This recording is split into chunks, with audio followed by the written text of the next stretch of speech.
ఓ గుడిసెను కూడా కొనుక్కునే స్తోమత లేని ఈ అనాథ ముందు ఊళ్ళోనే అతిపెద్ద డాన్ అయిన ఇర్ఫాన్ బాయ్ చేతులు జోడించి ఎందుకు కూలబడ్డాడు?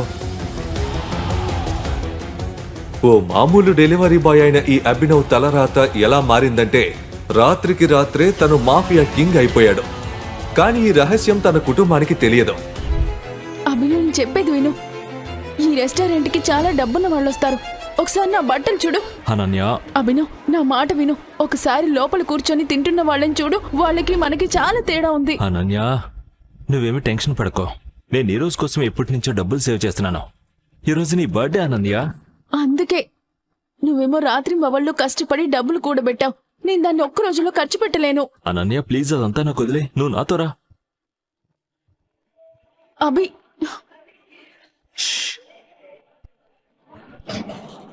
నేను టేబుల్ రిజర్వ్ చేసి పెడతాను. అనన్య అభినవ్ని ఆపడానికి అతన్ని వెనకే వెళ్ళింది. ఆ తొందరలో ఒక రిచ్ వ్యక్తిని గుద్దుకుంది. దాంతో ఆ వ్యక్తి కాస్ట్లీ సూట్ పైన వైన్ పడింది. Are you blind? I'm so sorry sir. Manager, ఈ అడుక్కునేదాన్ని లోపలిగా రానిచ్చారు. I'm so sorry sir. నీకు తెలుసా ఈ సూట్ కాస్ట్ ఎంతో? 20 లక్షల రూపాయలు, 20 lakh rupees. I'm so sorry sir. నా వల్ల తప్పు జరిగింది. నేను ఇప్పుడు ఇక్కడి నుంచి వెళ్ళిపోతాను. ఏయ్, ఏమనుకుంటున్నావు? అంత ఈజీగా వదిలేస్తాను అనుకున్నావా? 20 lakhs సూట్ ఇది. 20 lakhs ఇచ్చి ఇక్కడ నుంచి వెళ్ళు. లేదంటే ఏం చేస్తావు?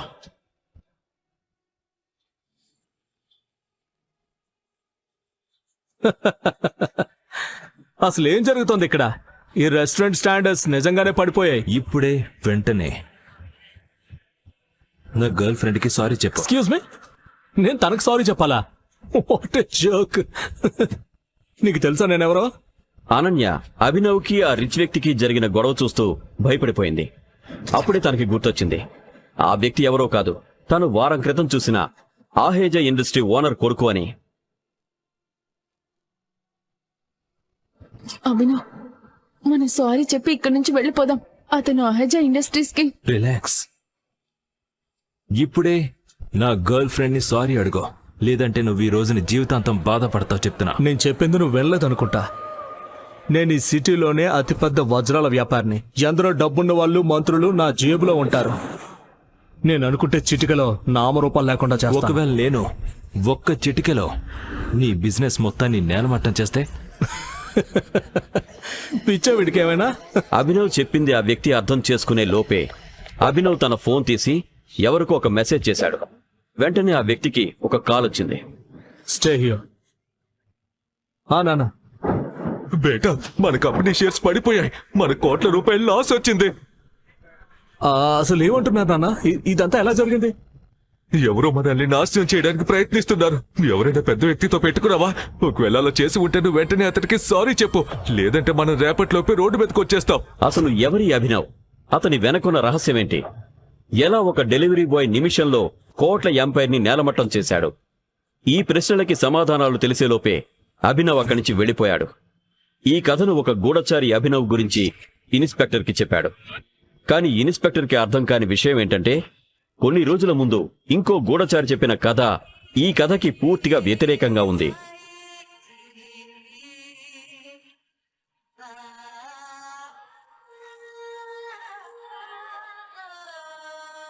నా చెప్పులు తుడవడానికి కూడా పనికిరాడు వీడు. నా బాయ్ ఫ్రెండా? నువ్వు మర్చిపో. తను ఏమందో వినపడలేదురా బికారి. వెంటనే ఇక్కడి నుంచి వెళ్ళా. అనన్య నిన్ను మెడపట్టుకుని బయటికి గంటకు ముందే. ఈ రోజు నుంచి నువ్వు తన దరిదాపుల్లో కూడా కనిపించకూడదు. ప్రీతి, నా మాట విను. ఇద్దరం కలిసి ఒక ఇల్లు తీసుకుందాం అనుకున్నాం కదా. ఆ గుడిసెని ఇల్లు అనరు అభినవ్. వెళ్ళిక్కడి నుంచి.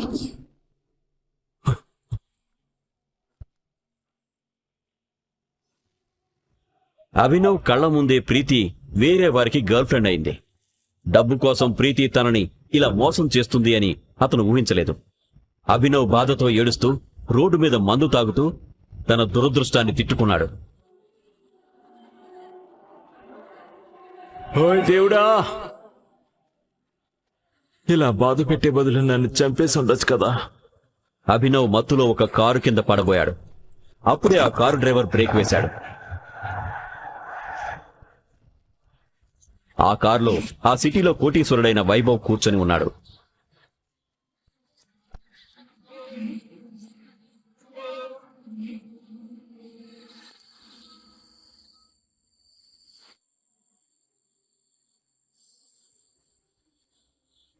అతను మత్తులో ఉన్న అభినవ్ని చూసి తన గార్డుతో, పర్ఫెక్ట్.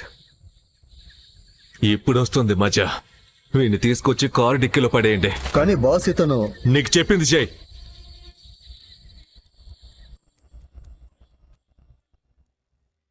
అసలు వైభవ్ ప్లాన్ ఏంటి? అభినవ్ కళ్ళు తెరిచేసరికి తను ఒక లగ్జరీ రూంలో తన పక్కన ఒక అందమైన అమ్మాయిని చూసి ఆశ్చర్యపోయాడు. కానీ తనకు ఏం జరిగిందో అర్థమయ్యే లోపే గన్స్ పట్టుకుని నిలుచున్న ఇద్దరు గార్డ్స్ కనిపించారు. ఏ ఎవరు మీరంతా? నేను ఎక్కడికి అలా వచ్చాను?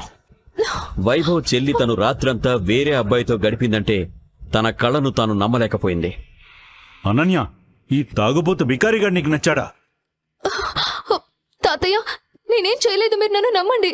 నాకు ఇతను ఎవరో కూడా తెలీదు. ఇతను నా రూమ్ లోకి ఎలా వచ్చాడో నాకు తెలీదు. అనన్య, నీకు మన ఇంటి కట్టుబాట్ల గురించి బాగా తెలుసు కదా. ఈ రోజు నుండి ఇతను మన ఇంటి అల్లుడవుతాడు. కానీ తాతయ్య, ఆపో! అంకుల్ అంకుల్ నువ్వు ఆ కట్టుబాట్లు పాటించకపోతే నీకు దక్కాల్సిన కంపెనీ వైభవ్కి దక్కుతుంది. వెళ్ళండి, కోర్టుకు తీసుకురావడానికి రెడీ చేయండి.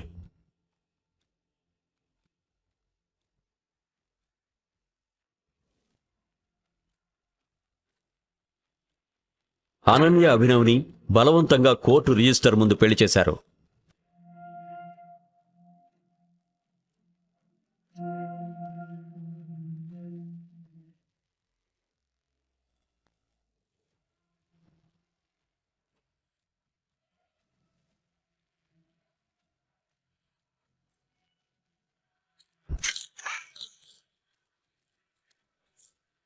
పెళ్లి అవగానే అభినవ్ని అక్రమ్ పార్టీకి పంపించాడు అనన్య తాతగారు.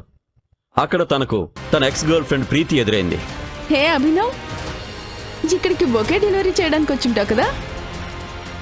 నిన్ను ఇంత లావిష్ పార్టీలో నిన్ను చూస్తే నాకు ఒళ్ళు కంపరమేస్తుంది. ప్రీతి తన్ని ఏదో అనే లోపే అభినవ్ వెనక నుండి తన వైఫ్ అనన్య గొంతు వినిపించింది. Baby,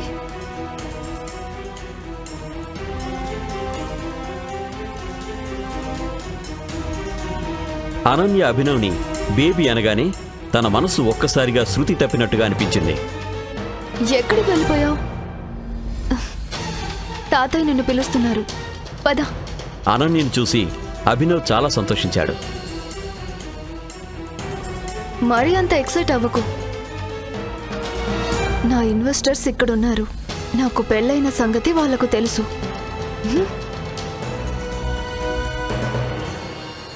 sir, yeah, he's my husband Abhinav. Hi.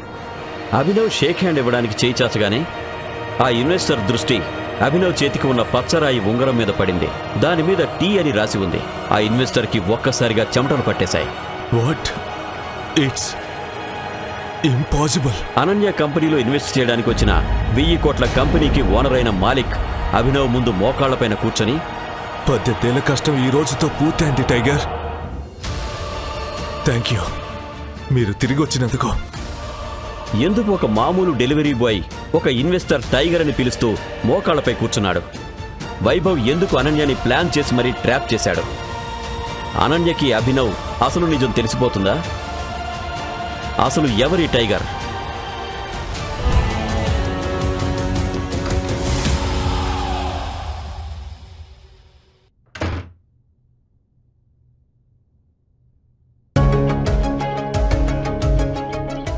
నిన్న రాత్రి ఎక్కడున్నావు?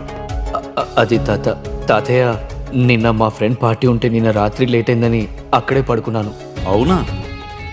ఉద్యోగం ఎలాగూ లేదు, ఇక తిరుగుడు కూడా మొదలైందా? అభినవ్ ఓ మామూలు డెలివరీ బాయ్. తన పెళ్లి ఊళ్ళోనే అమాయకురాలు ధనవంతుల బిడ్డ అయిన అనన్యతో జరిగింది. కానీ ఈ పెళ్లితో తన ఫ్యామిలీలో ఎవరూ సంతోషంగా లేరు. ఆ కుటుంబ పెద్ద చంద్రశేఖర్ కి తప్పనిసరి పరిస్థితిలో అనన్య పెళ్లి అభినవ్తో చేయాల్సి వచ్చింది. కానీ తను కూడా అభినవ్ని అవమానించేందుకు చూస్తూనే ఉన్నాడు. ఒళ్ళు దగ్గర పెట్టుకుని విను, నేను బయటకెళ్తున్నా. తిరిగి వచ్చేసరికి ఈ ఇల్లంతా బాగా శుభ్రం చేసి ఉండాలి, లేకపోతే నీ కాళ్ళు వెరగొడతాను. పోయి ఇక్కడి నుంచి. అభినవ్కి చాలా రోజుల తర్వాత ఇంట్లో ఒంటరిగా ఉండే అవకాశం దొరికింది. తనకు ఇలా ప్రశాంతంగా ఉండటం అంటే ఇష్టం. అభినవ్ తన కోసం మ్యాగీ చేసుకుని తిన్న తర్వాత ఒళ్ళు మరిచి నిద్రపోయాడు. సాయంత్రం అదే పనిగా మోగుతున్న కాలింగ్ బెల్కి నిద్రలేచాడు. తలుపు దగ్గర తన భార్య అనన్య ఉంది. తను అభినవ్ చెదిరిపోయిన జుట్టు, నలిగిన బట్టలు చూసిన వెంటనే అడిగింది, నువ్వెప్పుడు తిరిగొచ్చావు? నువ్వు రోజంతా ఇంట్లోనే పడుకున్నావా? లేదు లేదు, నేను మధ్యాహ్నమే వచ్చాను. ఇంతకీ నీకు నీ అన్న నుంచి ఫోన్ వచ్చిందా లేదా? లేదుగా. వాడు నాకెందుకు కాల్ చేస్తాడు? చూస్తుంటే ఆ సన్నీ నా మాటలు ఇంకా సీరియస్గా తీసుకున్నట్టు లేదు. అదేం లేదు, నేనేదో మామూలుగా అడిగా. తన అన్నయ్య పేరు విన్న అనన్యకి సడన్ గా గుర్తుకొచ్చింది. అతను ఏకే గ్రూప్ తో సింగ్ ఇండస్ట్రీస్ పార్ట్నర్షిప్ గురించిన ఫైల్స్ అన్ని రాహుల్ చేతికి ఇచ్చాడు అని. ఇది తలుచుకున్న అనన్యకి లోపలే మండిపోతుంది. ఇక దాని గురించి ఆలోచించదలుచుకోలేదు. కానీ సడన్ గా నిన్న రాత్రి అభినవ్ ఇంటికి రాలేదని గుర్తుకొచ్చింది. తనకు అభినవ్ మీద అనుమానం వచ్చి అడిగింది, నిన్న రాత్రి ఎక్కడున్నావు? అది నేను ఒక పాత ఫ్రెండ్ దగ్గరికి వెళ్ళాను. మాట్లాడుతుంటే లేట్ అయిందని అక్కడే నిద్రపోయాను. ఆ పాత friend mister Akram, hotel sapphire owner. Ananya అభినవ్ని వింతగా చూస్తుంది. తన బికారి భర్తకి ఊళ్ళోనే పెద్ద బిజినెస్ మ్యాన్ ఇంకా మాఫియా డాన్ అయిన అక్రమ్తో స్నేహం ఎలా అని. నువ్వు అన్నది నిజమే.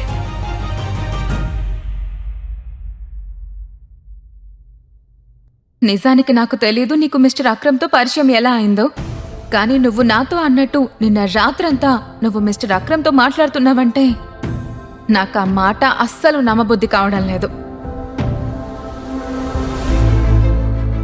ఆ మాట అంటూ అనన్య టీవీ రిమోట్ తీసుకుని టీవీ ఆన్ చేస్తూ అంది, అయితే మిస్టర్ అక్రమ్ ఎలాంటి టైప్ మనిషి? అంటే తన దగ్గర ఇంత టైం ఉందా ఒక రాత్రంతా నీతో మాట్లాడడానికి? నీకేమనిపిస్తోంది? నువ్వు నాకేం చెప్పినా కూడా నమ్మేస్తాను అనా? ఎనీవే, నాకు ఆకలేస్తోంది. నా కోసం ఏమన్నా ఉండు. అభినవ్ అనన్యకి ఫేవరెట్ అయిన పాస్తా చేయడానికి రెడీ అయిపోయాడు. అప్పుడే కాలింగ్ బెల్ మోగింది. చంద్రశేఖర్ కూడా ఇంటికి తిరిగి వచ్చాడు.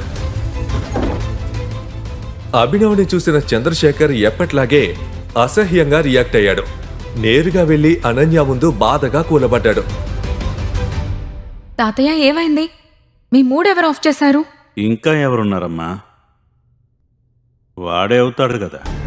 వాడు జీవితంలో ఏం నేర్చుకోలేదు, పెద్దల మాటల్ని అశ్రద్ధ చేయడం తప్ప. తాతయ్య, ఇంతకీ ఏమైంది? మీరు నాతో చెప్పండి. నేను ఇప్పుడే వెళ్ళి వాడు అంతు చూస్తాను. అంతు చూడాల్సిన పనేం లేదు. నేను మీ ఇద్దరి గురించే కంగారు పడుతున్నా. మీ ఇద్దరి ఐవీఎఫ్ ప్రాసెస్ చాలాసార్లు ఫెయిల్ అయింది. నా అనుమానం ఏంటంటే అభినవ్లో ఏదో జెనెటిక్ డిజార్డర్ ఉందని.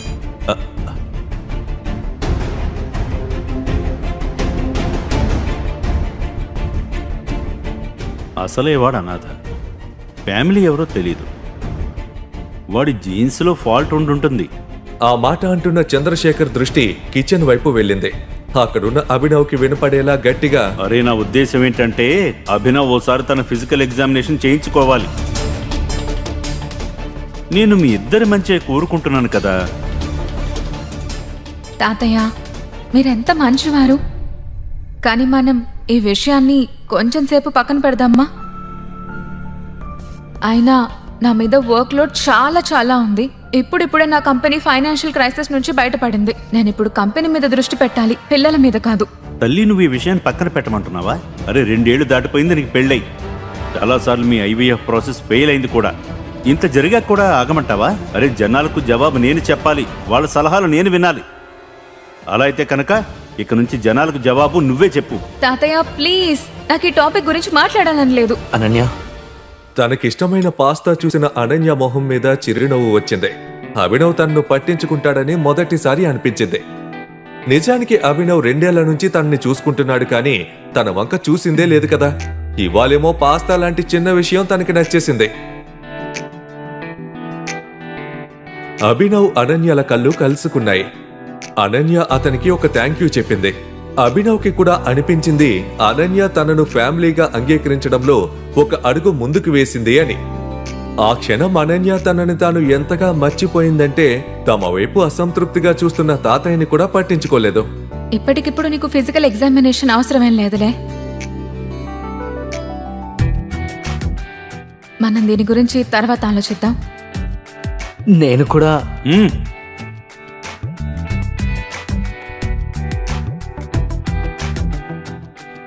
సరే, నువ్వెలా అంటే అలా.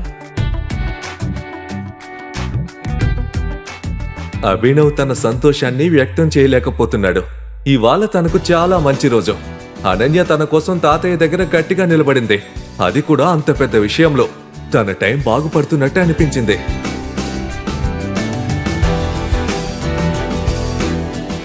ఇష్టం లేకపోయినా కూడా అనన్య అభినవ్ వైపు అట్రాక్ట్ అవుతుంది.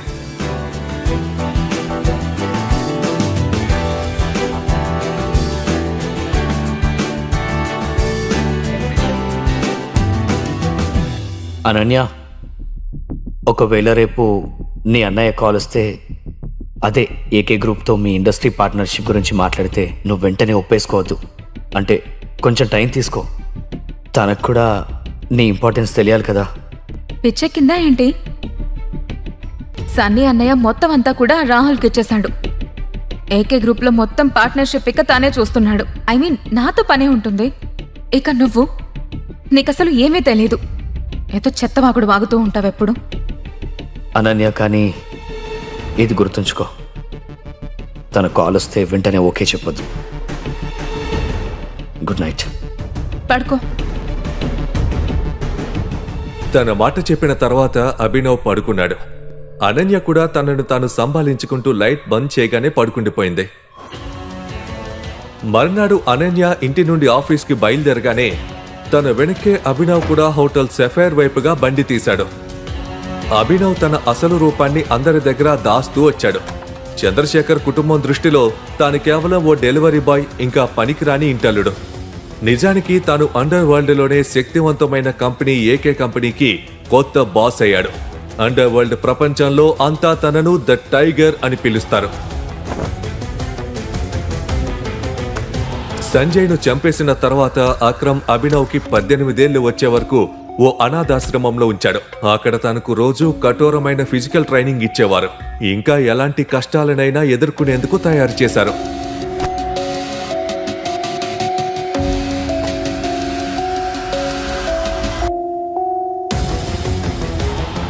తన తండ్రి సంజయ్ ఆ కంపెనీకి ప్రాణంగా ఉండేవాడు. కానీ సంజయ్ హత్య తర్వాత కంపెనీ బాధ్యతలు తన ప్రాణ స్నేహితుడు అక్రమ్ చేతిలోకి వచ్చాయి. ఎప్పుడైతే అక్రమ్కి అభినవ్ సామర్థ్యం మీద నమ్మకం కలిగిందో తనను ఆ మాఫియా కింగ్ గద్దె మీద కూర్చోబెట్టాడు. కానీ తనెవరో ఎవరికీ చెప్పొద్దు అనే షరతు కూడా పెట్టాడు. ఆ షరతుని దాటితే కనుక అభినవ్ ఆ కంపెనీ నుంచి తప్పుకోవాల్సి ఉంటుంది. అయినా ఆఫీస్లో ప్రశాంతమైన వాతావరణం, మరీ ముఖ్యంగా అతని అండర్లో ఎఫిషియెంట్ సెక్రటరీ ఉండి అన్ని పనులు చేస్తూ అతను ఏ పని చేయాల్సిన అవసరం లేకుండా ఉండటం అదృష్టం కదా అనుకున్నాడు.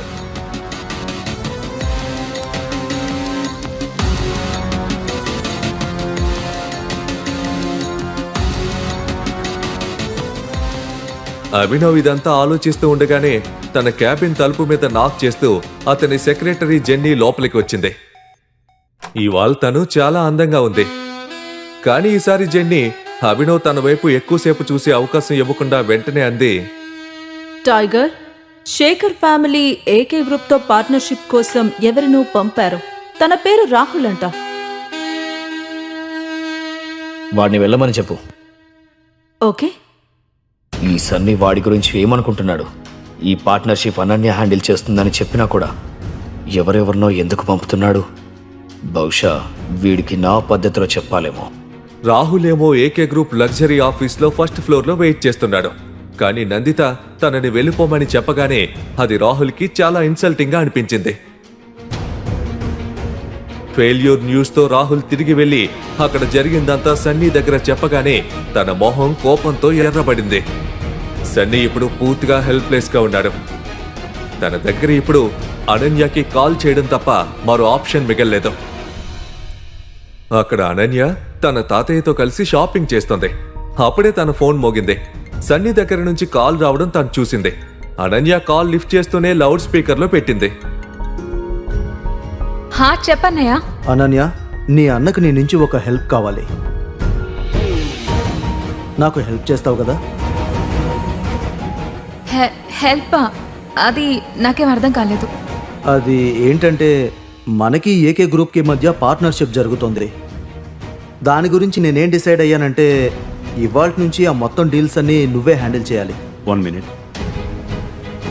నువ్వు రేపే ఏకే గ్రూప్ ఆఫీస్కి వెళ్ళి అక్కడ వాళ్ళతో మాట్లాడాలి. మనం వీలైనంత త్వరగా కొత్త ఆర్టిస్టుల ప్యాకేజింగ్ కాంట్రాక్ట్ పై సైన్ చేయాలి. ఇది విన్న అనన్యకు నిన్న రాత్రి అభినవ్ అన్న మాటలు అకస్మాత్తుగా గుర్తుకు రావడం మొదలైంది. తన కాల్ వస్తే వెంటనే ఓకే చెప్పొద్దు. సారీ అన్నయ్య. అయితే మీరు ఈ మ్యాటర్ని చూడమని రాహుల్కి కదా చెప్పారు. నాకేమనిపిస్తుందంటే సగం పని పూర్తయింది కాబట్టి తననే చేయనివ్వండి. అదేంటంటే నలుగురు ఒకే పాయసం చేస్తే అది పులిహోర అయిపోతుంది. సరే అన్నయ్య, నాకు ఇంకా చాలా పని ఉంది, తర్వాత మాట్లాడతాను. హలో, నువ్వేం చేస్తున్నావమ్మా? నీకు తెలుసా దీని కాన్సిక్వెన్సెస్ ఎలా ఉంటాయో? చంద్రశేఖర్ దృష్టిలో అనన్య తన చేతికి వచ్చిన ఒక మంచి అవకాశాన్ని వదులుకుంది. సన్నీ ఏమో నేరుగా కాల్ చేసి రిక్వెస్ట్ చేశాడు. కానీ అనన్య అయితే తనని విదిలించి పారేసింది. అనన్య డిజైనర్ బొటిక్ నుంచి బయటకు వచ్చి ఓ బెంచ్ మీద కూర్చుంది. వెంటనే తను అభినవ్కి మెసేజ్ చేసింది. మరోవైపు అభినవ్ ఫోన్లో అక్రమ్తో మాట్లాడుతున్నాడు. ఆ రోజు లంచ్ కలిసి చేయాలని వాళ్ళిద్దరూ అనుకుంటున్నారు. అభినవ్ అక్రమ్తో ఫోన్ పెట్టేసిన వెంటనే అనన్య తనకు చేసిన మెసేజ్ చూశాడు. కాసేపటి క్రితమే అన్నయ్య కాల్ చేశాడు. తను ఏమంటున్నాడంటే ఇక ఏకే గ్రూప్ పార్ట్నర్షిప్ ఇక నేనే చూసుకోవాలి అని. నేను కుదరదని చెప్పాను. ఇప్పుడు నేనేం చేయాలి? అభినవ్ ఈ మెసేజ్ చూడగానే తన రోజు సంతోషంతో ఒక పూల తోటలా మారిపోయింది.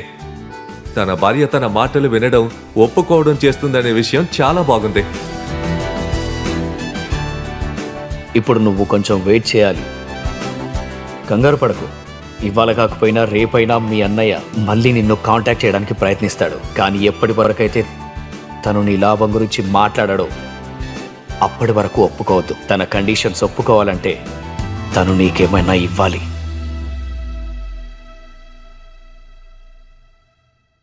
Good evening ladies and gentlemen. We start the beginning at the price of 50 lakhs. 1 కోటి, 1 కోటి, 2 కోట్లు, 2 కోట్లు, 3 కోట్లు, 3 కోట్లు, 10 కోట్లు. 10 కోట్లు. ప్రియా గారు, సగం సిటీని మీరు ఇప్పటికే కొనేశారు. ఇలాంటి చిన్న చిన్నవైనా మా కోసం వదిలేయండి. ఆ బిజినెస్ మ్యాన్ మాటలు విన్న ప్రియా ఒక చిరునవ్వు నవ్వింది. 50 కోట్లు. కానీ అప్పుడే వినబడిన ఇంకో గొంతు వారందర్నీ ఆశ్చర్యపరిచింది.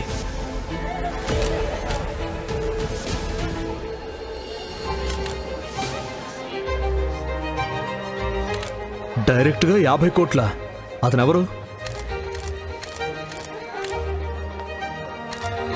అరే వీడు డెలివరీ బాయ్ అభినవ్ కదా. వీడి దగ్గర 50 కోట్లు ఎక్కడివి?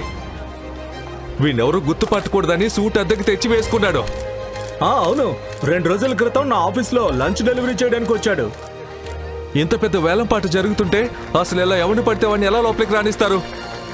వీడి దగ్గర 50 కోట్లు కాదు, 50 రూపాయలు కూడా ఉండవు. వెంటనే వేలం పాటను ఆపేయండి. ఇంకా ఈ ఇంపోర్టెడ్ కార్పెట్ ని ప్రియా గారికి ఇచ్చేయండి. ఒక్క నిమిషం ఆగండి. ఒకవేళ ఈ డెలివరీ బాయ్ దగ్గర 25 కోట్లు లేకపోతే ప్రియా గారి బిడ్ను నేను ఛాలెంజ్ చేస్తాను. 11 కోట్లు. నేను ఈ కార్పెట్ కోసం 11 కోట్లు ఇవ్వడానికి రెడీగా ఉన్నాను. 60 కోట్లు. అరే డెలివరీ బాయ్, పిచ్చెక్కింది నీకు. ఎక్కడి నుండి తెస్తా 60 కోట్లు? వేలంపాట అంటే పిల్లలాట కాదు. ఇక్కడ నువ్వు చెప్పిన డబ్బులు ఇవ్వాల్సి ఉంటుంది. వెంటనే అభినవ్ తన జేబులో నుండి ఒక చెక్ బుక్ తీసి దాని మీద 60 కోట్లకి చెక్ రాసి సైన్ చేశాడు. చూస్తుంటే ఈ డెలివరీ బాయ్ జైలుకి వెళ్ళడానికి రెడీగా ఉన్నట్టున్నాడు. చెక్ మీద ఎలా సైన్ చేస్తున్నాడో చూడండి. మేనేజర్ గారు, వీడి బ్యాంక్ అకౌంట్ ఒకసారి చెక్ చేయండి. అభినవ్ సైన్ చేస్తుంటే అక్కడ ఉన్న ప్రతి ఒక్కరూ చూసి ఆశ్చర్యపోయారు. ఒక్క నిమిషం బ్యాంక్ మేనేజర్కి కూడా అభినవ్ లాంటి డెలివరీ బాయ్ 3 కోట్ల విలువ చేసే కార్పెట్ ని 60 కోట్లకు ఎందుకు కొంటున్నాడు అని అనుమానంగా అనిపించింది. అసలు నిజంగానే అభినవ్ అకౌంట్లో 60 కోట్లు ఉన్నాయా లేదా? ఒక నిమిషం. బ్యాంక్ మేనేజర్ వెంటనే తన టీంకి కాల్ చేసి అకౌంట్లో బ్యాలెన్స్ చెక్ చేయమన్నాడు. కానీ అభినవ్ అకౌంట్లో ఉన్న బ్యాలెన్స్ ఎంతో తెలుసుకున్న ఆ బ్యాంక్ మేనేజర్ నోరెళ్లబెట్టాడు. 800 కోట్ల. What's the group name? AK group. ఈ వేలం పాట ఇంతటితో ముగుస్తుంది. ఈ కార్పెట్ 60 కోట్ల రూపాయలకు అభినవ్ గారికి ఇవ్వబడుతుంది. మేనేజర్ ఇది అనౌన్స్ చేయగానే అక్కడ ఉన్నవారంతా ఆశ్చర్యంతో నోరెళ్లబెట్టారు.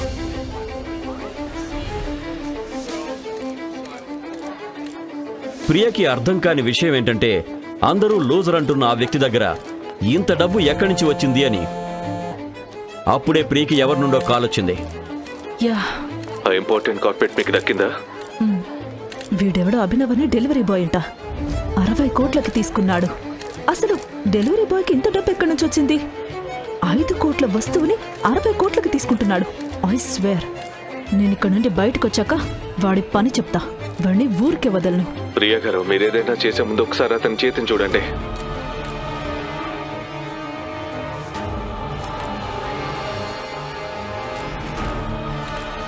ప్రియా భయపడుతూ స్టేజ్ వైపు నడిచింది. అప్పుడే తన దృష్టి అభినవ్ ఎడమ చేతికి తొడుక్కున్న ఉంగరం పైన పడింది. అది చూసి ప్రియా షాక్ అయింది. వెంటనే తను భయపడుతూ,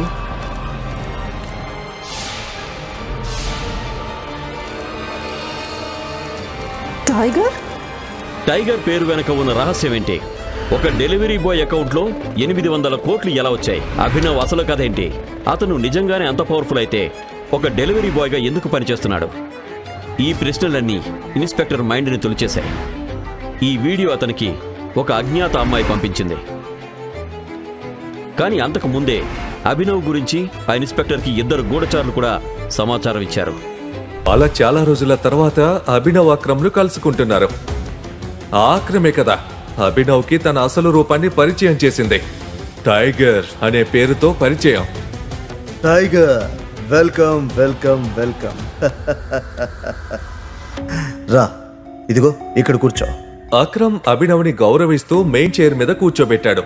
తను ఓ ముఖ్యమైన విషయం కోసం పిలిచినట్టుగా చెప్పాడు. ఆ తర్వాత అక్రమ్ చప్పట్లు కొట్టగానే నల్లటి దుస్తుల్లో ఓ వ్యక్తి ఆ గదిలోకి వచ్చాడు.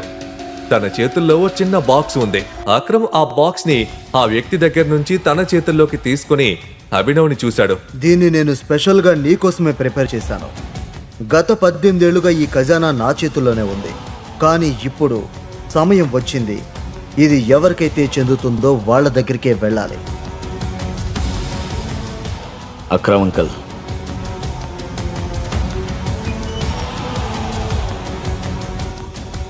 నేను ఈ ఖజానా తీసుకోను. స్పెషల్గా నేను నీకోసమే చేయించాను. సమయం వస్తే ఇది నీకు చాలా ఉపయోగపడుతుంది. అక్రమ్ నోటి నుంచి ఈ మాట వచ్చిన వెంటనే తన ఫోన్ మోగడం మొదలైంది. హలో. ఫోన్ ఎత్తిన తర్వాత అక్రమ్ ఎక్స్ప్రెషన్స్ చాలా సీరియస్ గా మారిపోయాయి. సరే, నేను చూస్తాను. Tiger, I'm sorry. నువ్వు లంచ్ ఒక్కడవే చేయాల్సి వచ్చేట్టుంది. నాకొక ముఖ్యమైన పని ఉంది. నేను దాన్ని సెటిల్ చేసేందుకు వెళ్ళాలి. కానీ నువ్వు ఈ గిఫ్ట్ని యాక్సెప్ట్ చేయి. దీన్ని నా నుంచి నీ బర్త్డేకి అడ్వాన్స్ గిఫ్ట్గా అనుకో. నాకు అర్థమైంది. మీరు మీ పని చూసుకోండి. నేను దీన్ని యాక్సెప్ట్ చేస్తున్నా. Thank you in advance. సరే టైగర్, మనం త్వరలోనే కలిసి లంచ్ చేద్దాం, సరేనా? ఆ మాట అంటూ అక్రమ్ అక్కడి నుంచి వెళ్ళిపోయాడు. అభినవ్ చూపు ఆ బాక్స్ మీద ఉండిపోయింది. ఓ చిన్న చిరునవ్వుతో తను ఆ బాక్స్ తీసుకుని తన జేబులో వేసుకున్నాడు. లంచ్లో అన్ని రకాల పదార్థాలు ఉన్నాయి. కానీ అక్రమ్ హడావిడిగా అక్కడి నుండి వెళ్ళిపోవడం అభినవ్ని ఆలోచనలో పడేసింది. అక్రమ్ అంకుల్కి అంత హఠాత్తుగా ఏం ప్రాబ్లం వచ్చుంటుందో. అది చిన్న మ్యాటర్ అని త్వరగానే సాల్వ్ అవ్వాలని కోరుకుంటున్నాను. తన లంచ్ పూర్తయిన తర్వాత అభినవ్ తన ఎలక్ట్రిక్ స్కూటర్ మీద నేరుగా ఇంటి వైపుగా బయలుదేరాడు. ఇంటికి వెళ్లిన తర్వాత తను ఆ బాక్స్ ఓపెన్ చేసి చూడగానే అందులోంచి ఓ విచిత్రమైన సువాసన రావడం మొదలైంది. ఆ వాసన చూసిన అభినవ్కి బుర్ర తిరిగిపోయింది. ఆ స్మెల్ తనకు చాలా ఆకర్షణీయంగా అనిపిస్తోంది. ఆ బాక్స్ లో ఒక క్యాప్సూల్ ఉంది. అది చూసిన అభినవ్ మనసులో చాలా రకాల ప్రశ్నలు మొదలయ్యాయి. ఏంటి క్యాప్సూల్? ఇది నిజంగానే ఓ మందా?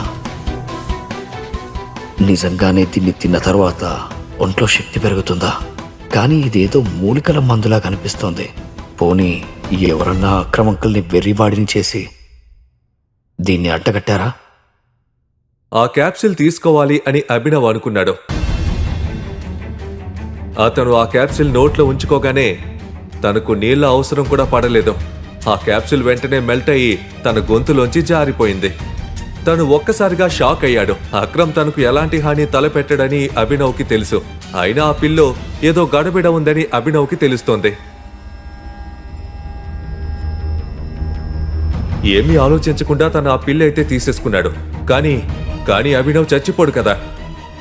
అప్పుడే సడన్ గా తన కడుపులో విపరీతమైన నొప్పి మొదలైంది. కొన్ని సెకండ్లలోనే తన శరీరం మొత్తం వణకడం మొదలైంది.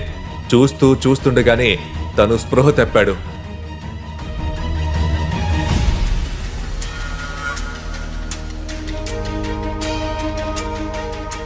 తను కళ్ళు తెరిచి చూసేసరికి దాదాపు రాత్రి అయింది. అభినవ్ కళ్ళు తెరుచుకోగానే సడన్ గా తనకు విపరీతమైన వాసన వచ్చింది. ఆ సమయంలో తన బట్టలు మొత్తం తడిసిపోయాయి. వాటి నుంచే వాసన వస్తుంది. తనకది చాలా డిస్గస్టింగ్ గా అనిపిస్తోంది. అభినవ్ దగ్గర ఆలోచించేందుకు అసలు టైం లేదు. తను షవర్ చేయడానికి బాత్రూమ్ కి వెళ్లిపోయాడు. తన ఒళ్ళు శుభ్రం చేసుకోవడానికి తనకు గంట పైనే పట్టింది. కొత్త బట్టలు వేసుకుని తను బాత్రూమ్ నుండి బయటకు వచ్చాడు. కళ్ళు తిరిగి పడినప్పుడు తాను పడిపోయిన చోట ఎల్లో కలర్లో లిక్విడ్ పేరుకొని కనిపించింది. దాని నుంచి విపరీతమైన వాసన వస్తుంది. దాన్ని శుభ్రం చేసేందుకు అభినవ్కి ఇంకో 6 గంట పట్టింది. అక్రమ్ అంకుల్ని ఎవరో వెర్రోడించేశారు. పని చేయకపోగా దీన్ని తీసుకుంటే నొప్పే మిగిలింది. దానికి తోడు ఈ కంపు. ఈ మందుకు ఇంకెన్ని సైడ్ ఎఫెక్ట్స్ ఉంటాయో కూడా నాకు తెలియడం లేదు. గదిని శుభ్రం చేయడం పూర్తవగానే అనన్య చంద్రశేఖర్ ఇంటికి వచ్చారు. మంచి షాపింగ్ అయింది హా. కదా. టైం కూడా అయింది. అవును, అన్నీ దొరికాయి. సరిగ్గా టైంకి. నువ్వు వంట చేసేసావా? అది కాస్త పనిలో పడి వంట చేయలేకపోయాను. నేను అనుకుంటున్నాను అది మనం బయట తినేందుకు వెళ్ళొచ్చు కదా. అవునా? ఇంతకు ముందు ఇలాంటి కారణాలు వినిపించేవి కాదే. నువ్వు రోజంతా ఇంట్లోనే ఉంటావు. పని చేయడానికి ఏం లేదు. చూస్తుంటే మన రాజాబాబు ఈ మధ్య కాస్త బిజీగా ఉంటున్నట్టున్నాడే. అనన్య కూడా అభినవ్ మాటలు అంతగా రుచించలేదు. కానీ కొన్ని రోజులుగా అభినవ్లో మార్పు చూస్తున్న అనన్య తనని తిట్టలేకపోతుంది. అందుకే తాతయ్యతో అంది, యాక్చువల్లీ తాతయ్య, నేను కొద్ది రోజుల నుంచి ఇదే అనుకుంటున్నాను. మనం ఈరోజు బయటికి వెళ్ళి తిందామా? అనన్య చేసిన ఈ పనితో అభినవ్కి అర్థమైపోయింది తనకి ఆమె అండగా ఉంటుందని. అభినవ్ మనసు గాల్లో తేలిపోసాగింది.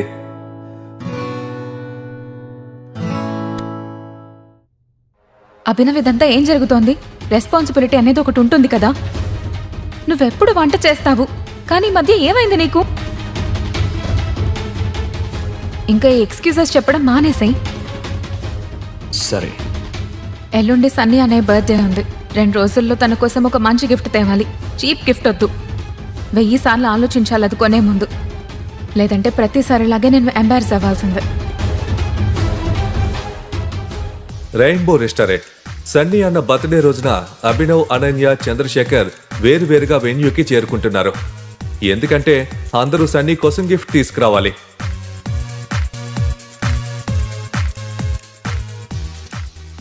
టైం ఎంత చూసావా? అభినవ్ అంతవరకు రాకపోవడంతో అనన్య తన కోసం వెయిట్ చేస్తోంది. ఈసారి తను కూడా గిఫ్ట్ ఇస్తానని, అది కొత్తగా ఉంటుందని అభినవ్ అనన్యకి ప్రామిస్ చేశాడు. కానీ ఆ తర్వాత కూడా అనన్య మనసులో చాలా అనుమానంగానే ఉంది. కానీ ఎప్పుడైతే తను అభినవ్ తన చేతిలో ఓ ఆర్డినరీ చెక్క పెట్టి తీసుకుని రావడం చూసిందో తన మొహం కోపంతో ఎర్రబడిపోయింది. ఏంటి అభినవ్, కనీసం నువ్వు బాక్స్ అయినా గిఫ్ట్ ప్యాక్ చేయించాల్సింది కదా. అది నాకైనా ప్యాక్ చేయించాలని లేదు. పైగా నా దగ్గర టైం కూడా లేదు ప్యాక్ చేయించడానికి. అయినా వదిలి ఈ బాక్స్ ఎలా ఉంటే మాత్రం ఏంటి? బాక్స్ లోపల ఏం పెట్టానో అదే ముఖ్యం కదా. సరే, మరి అంతా సన్నీ అన్నయ్య గిఫ్ట్ ఇచ్చేటప్పుడే ఈ బాక్స్ ని కూడా వాటితో పాటు పెట్టేశాయి నువ్వు. ఈసారి నాకు ఏ డ్రామా కుదరదు. సరే, విసుగ్గా ఉంది. నువ్వెలా అంటే అలా. సన్నీ బెస్ట్ ఫ్రెండ్ అయిన రాహుల్ ఇదంతా చూస్తున్నాడు. పద. అభినవ్ ని అవమానించేందుకు దొరికిన ఈ అవకాశాన్ని తన చేతిలోంచి వదులుకోదలుచుకోలేదు. ఇప్పుడు ఈ బికారి కూడా పార్టీలకు వస్తాడా? రాహుల్, అభినవ్ నా భర్త. కబర్దార్ తనను అవమానిస్తే గనక. లుక్ అనన్య, నేను నీ ఫీలింగ్స్ని హర్ట్ చేయాలనుకోవడం లేదు, కానీ ఈ బికారికి తెలియాలి కదా వీడి పెళ్లి ఓ కోటీశ్వరుల పిల్లతో జరిగిందని. ఎప్పటి వరకు ఇలా బికారిలా తిరుగుతూ ఉంటాడు? నువ్వు నీ పనేంటో చూసుకో. నేను ఇక్కడ సీన్ క్రియేట్ చేయదలుచుకోలేదు. చెత్త వాగొద్దు. నీ స్థాయి ఏంటో తెలుసుకుని మాట్లాడు. మర్చిపోకు, నువ్వు మామూలు డెలివరీ బాయ్వే. అనన్యతో పెళ్ళైందని గాల్లో ఎగురుతున్నావా? నీకు దాంతో పనేం లేదు. నేను ఎంత పెద్ద యూజ్లెస్ నో, కానీ నీకంటే నేను చాలా బెటర్. నిన్ను ఏకే కంపెనీ చెత్తలాగా చూసి వాళ్ళ ఆఫీస్ నుంచి గెంటేశారు కదా. విషయం ఇప్పుడు చాలా పెద్దదైంది. రాహుల్ ఊళ్ళో ఉన్న పెద్ద పెద్ద గుండాలతో చాలా బాగా కలిసి మెలిసి ఉంటాడు. ఇదంతా తెలిసినా కూడా తను రాహుల్తో పెట్టుకున్నాడు. వీడి పని అయిందే. ఈవేళ రాత్రి అభినయ్కి కాళరాత్రిగా మారుతుంది. వాడి విషయంలో అలా జరగాల్సిందే. సన్నీ ఫ్యామిలీ అంతా అభినవ్ తన్నులు తింటే చూడాలి అనుకుంటున్నారు. ఎప్పుడైతే రాహుల్ అభినవ్ని గుద్దడానికి తన చేతిని అతని వైపు విసిరాడో అప్పుడే అభినవ్ అతని చేతిని గాల్లోనే గట్టిగా పట్టుకొని కరుగ్గా అన్నాడు, నువ్వు ఇంకా నన్ను కొట్టాలనుకుంటున్నావా? చెత్త వెధవా, నేను రక్తం తాగుతా. ఎప్పుడైతే రాహుల్ నోట్లో నుంచి పాత సినిమాలో డైలాగ్ బయటకు వచ్చిందో అభినవ్ అతని చేతిని ఎంత గట్టిగా ట్విస్ట్ చేశాడంటే రాహుల్ అది తట్టుకోలేక గట్టిగా అరవడం మొదలు పెట్టాడు. నేనంటే చాలా కోపం కదా, జాలేస్తుంది కదా నేనంటే, కానీ నా చెయ్యి నీకు తగిలితే నీ మీద నీకే జాలిస్తుంది. తన ఒంట్లో అంత బలం ఉండటం చూసి అభినవ్ కూడా ఆశ్చర్యపోయాడు. సడన్ గా అంత బలం తనకి ఎలా వచ్చింది? ఒకవేళ అది అక్రమ్ తనకిచ్చిన క్యాప్సిల్ మహిమ? మరోవైపు రాహుల్ నొప్పితో విలువెల్లాడుతూ నేల మీద ఉన్నాడు. ఇది నువ్వు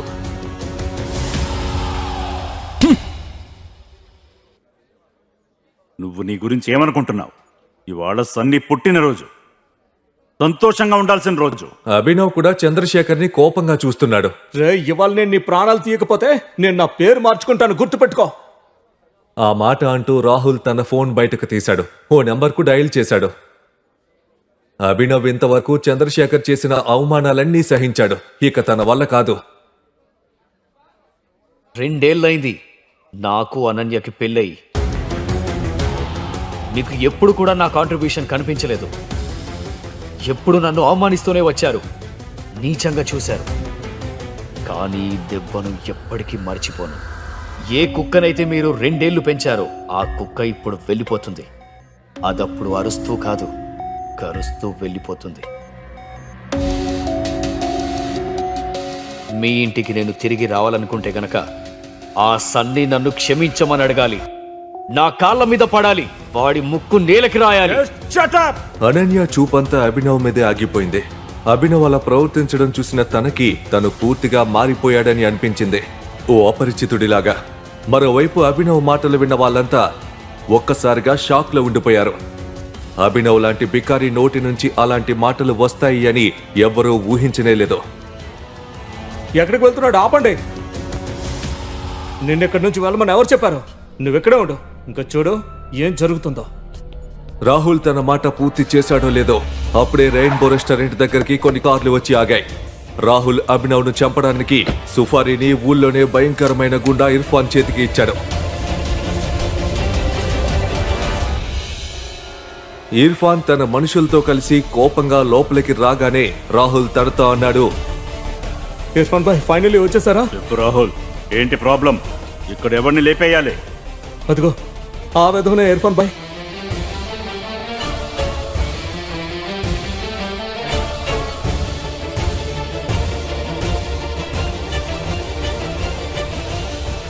అయితే నువ్వేనా మా వాణ్ణి కొట్టింది? ఏ కుక్కకైతే మురిగే అలవాటు ఉందో దానికి బుద్ధి చెప్పి తీరాలి కదా. చూడు, నువ్వింకా కుర్రాడివి. నీలో ఉడుకు రక్తం ఉందని అర్థమవుతోంది. కానీ నీకు విషయం తెలుసా? నాతో ఎవరు ఇప్పటిదాకేలా మాట్లాడలేదని.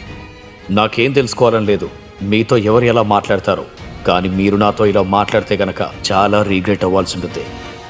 నాన్న, నిజంగా నీలో చాలా పొగరుంది. మరి నీలాంటి చెంచగాళ్ళ ముందు నేను పొగరుగా ఉండాలి కదా. అభినవ్ మొహంలో కొంచెం కూడా భయం కానీ బెరుకు కానీ లేవు. తనలో ఏదో దెయ్యం వచ్చి చేరినట్టే ఉన్నాడు అతను. నువ్వు ఇంకా నన్ను గుర్తుపట్టలేదా ఇర్ఫాన్? ట్రై చేయి.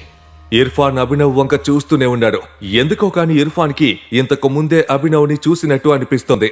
రేయ్, నీకు ఎంత ధైర్యం అలా మాట్లాడడానికి? నేను చూస్తాను వీడిని. ఇర్ఫాన్ బాయ్ పరువు పోవడం చూసి తన చెంచాలు అభినవ్ మీద విరుచుకుపడ్డారు. ఆ గొడవలో అభినవ్ చేతికి ఉన్న రింగ్ కింద పడి దొర్లుకుంటూ ఇర్ఫాన్ బాయ్ కాళ్ళ దగ్గరకు వెళ్లి ఆగింది. ఇర్ఫాన్ ఆ ఉంగరాన్ని చూడగానే ఒక్కసారిగా తను నిప్పుల మీద కాలు పెట్టినట్టయింది.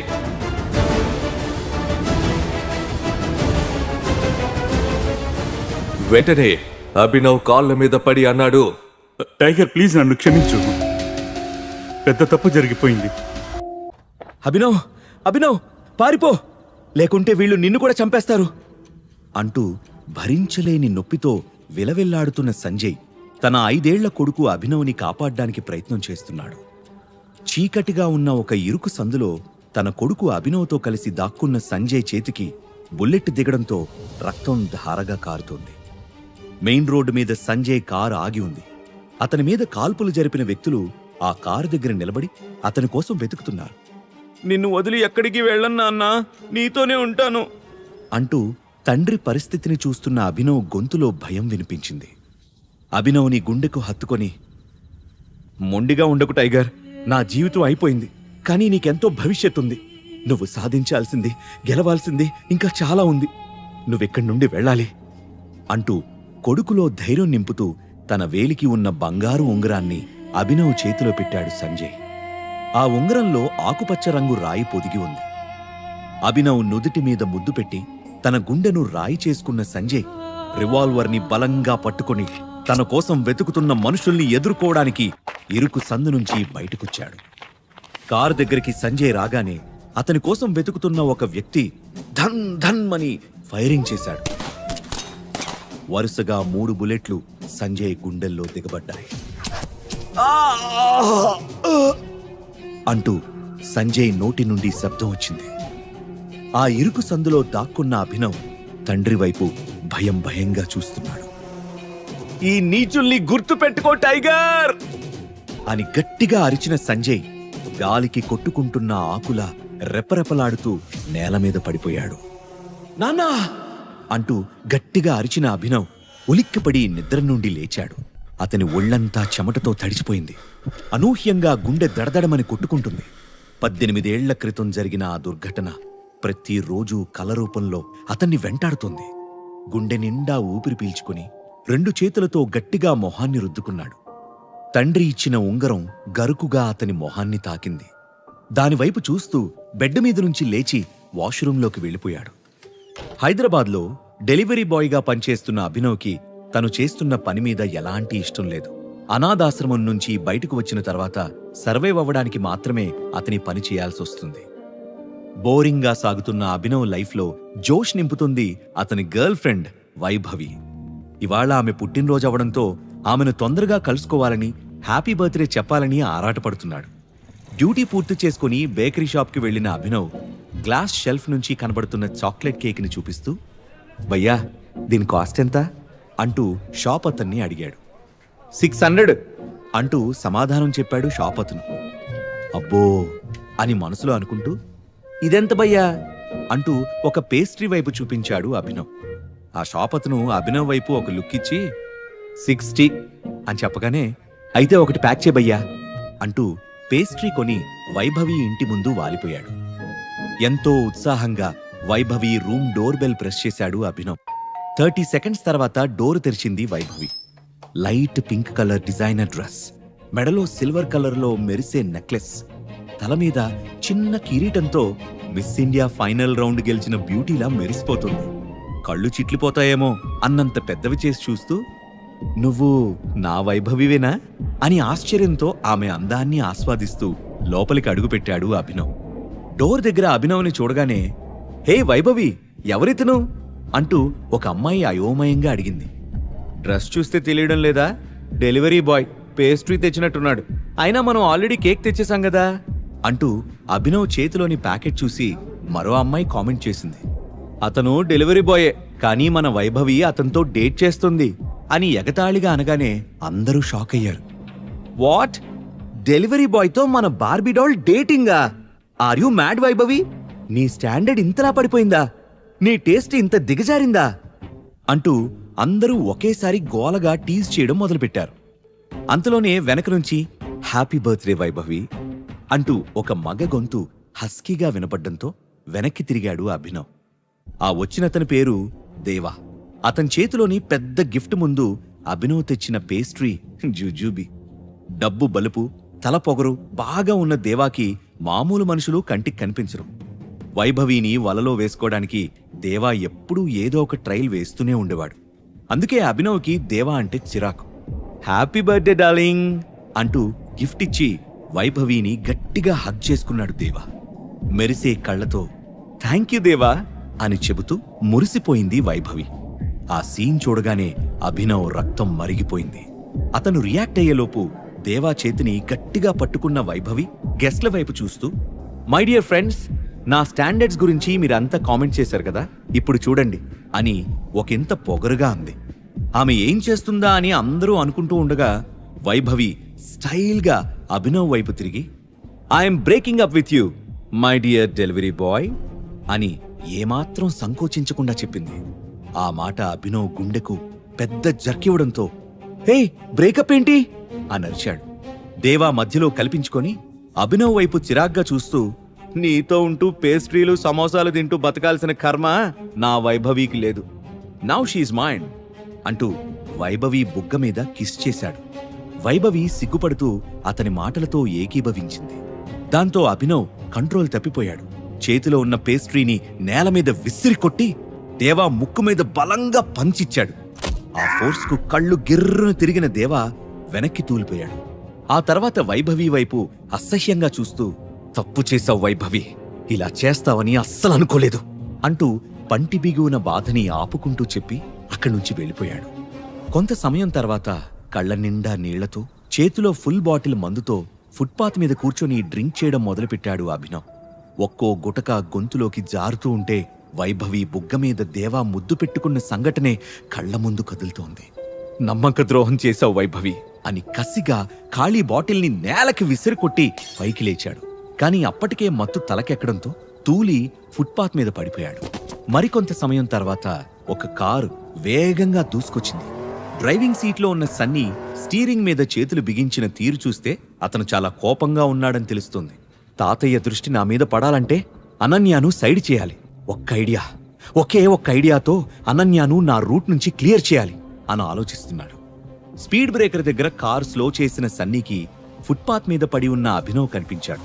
వెంటనే సడన్ బ్రేక్ కొట్టి కారు దిగి అభినవ్ని పైనుంచి కింద వరకు పరిశీలించి చూసి మనసులోనే నవ్వుకున్నాడు.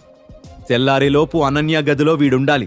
ఈ బంపర్ ఆఫర్ మిస్ అయితే మళ్ళీ మనకు ఛాన్స్ దొరకదు అంటూ తన మనుషులకి ఆర్డర్ వేశాడు సన్నీ. సన్నీ ఉద్దేశం వాళ్లకి అర్థం కాకపోయినా అభినవ్ని లాక్కెళ్లి కారులో పడేశారు. కారు డబుల్ స్పీడ్లో వెళ్లి ఒక పెద్ద హోటల్ ముందు ఆగింది. వీడి ప్యాంట్ తీసేసి అండర్వేర్తో రూమ్ నెంబర్ 409లో బెడ్ మీద పడుకోబెట్టండి అని తన మనుషులతో చెప్పాడు సన్నీ. అతను చెప్పినట్లే అభినవ్ని 409 రూమ్కి తీసుకెళ్లి అప్పటికే అక్కడ నిద్రపోతున్న సన్నీ చెల్లెలు అనన్య పక్కన పడుకోబెట్టి డోర్ క్లోజ్ చేసి వెళ్ళిపోయారు. నెక్స్ట్ డే మార్నింగ్ మంచి నిద్రలో ఉన్న అభినవ్ పక్కకి తిరిగినప్పుడు అతని చేతికి మెత్తని మరో చెయ్యి చల్లగా తాకింది. నరాలకు జలధరింపు తగిలినట్టు అనిపించడంతో ఉలిక్కిపడి లేచి చూశాడు.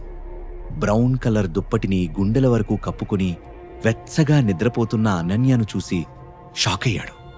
అప్పుడే నిద్రలేచిన అనన్య తనతో పాటు బెడ్ మీద ఎవరో అపరిచితుడు ఉండడంతో ఒక్క క్షణం బ్లాంక్ అయిపోయింది.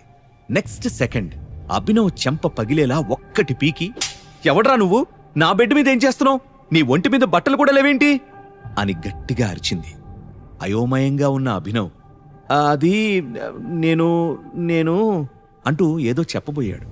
ఇంతలో తడేల్మంటూ తలుపులు తోసుకొని ఇద్దరు అసిస్టెంట్స్తో కలిసి ఆ రూంలోకొచ్చిన సన్నీ అనన్య వైపు అసహ్యంగా చూస్తూ, నీదొక చీప్ క్యారెక్టర్ అని మళ్లీ ప్రూవ్ చేసుకున్నావు, ఈసారి ఏకంగా ఎవన్నో బెడ్రూమ్లోకి తీసుకొచ్చావా అని గట్టిగా అరిచాడు.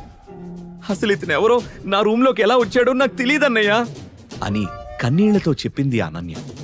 నర్మయ్, నీ క్యారెక్టర్ బ్యాడ్ అని తాతయ్యకు ఎన్నిసార్లు చెప్పినా నా మనవరాలు బంగారం అని నిన్ను సమర్థించేవాడు. ఇప్పుడు ఆ బంగారం ఎలా భ్రష్టు పట్టిందో స్వయంగా ఆయనే చూస్తాడు అన్నాడు సన్నీ. అక్కడ ఏం జరుగుతుందో అర్థం కాని అభినవ్, నాకీమెవరో తెలీదు, అసలు నేనిక్కడికి అంటూ ఉండగానే హ్యాండ్ స్టిక్ టక్ టక్ మని మోగిస్తూ ఆ గదిలోకి అడుగుపెట్టాడు అనన్య తాతయ్య చంద్రశేఖర్. గోల్డ్ ఫ్రేమ్ స్పెక్స్, నీట్గా ఐరన్ చేసిన షేర్వాణి, పొడుగ్గా పెరిగిన తెల్లటి గడ్డంతో ఉన్న అతన్ని చూస్తే చాలా రిచ్ పర్సన్ అని తెలుస్తోంది. అతను మంచి బిజినెస్ మ్యాన్ మాత్రమే కాదు, సంప్రదాయాన్ని, విలువల్ని గౌరవించే మనిషి కూడా. నువ్విలా చేస్తావని అస్సలు అనుకోలేదనన్య అని కోపంగా అన్నాడు. తాతయ్య ప్లీజ్, నువ్వు అనుకుంటున్నది ఏదీ మా మధ్య జరగలేదు అంటూ ఏడ్చేసింది అనన్య. రెడ్ హ్యాండెడ్గా దొరికిన తర్వాత కూడా నన్ను మభ్యపెట్టాలని చూడకనన్య. మన వంశం కట్టుబాట్లు ఎంత కఠినంగా ఉంటాయో తెలిసి కూడా నువ్వు వాటిని అతిక్రమించావు.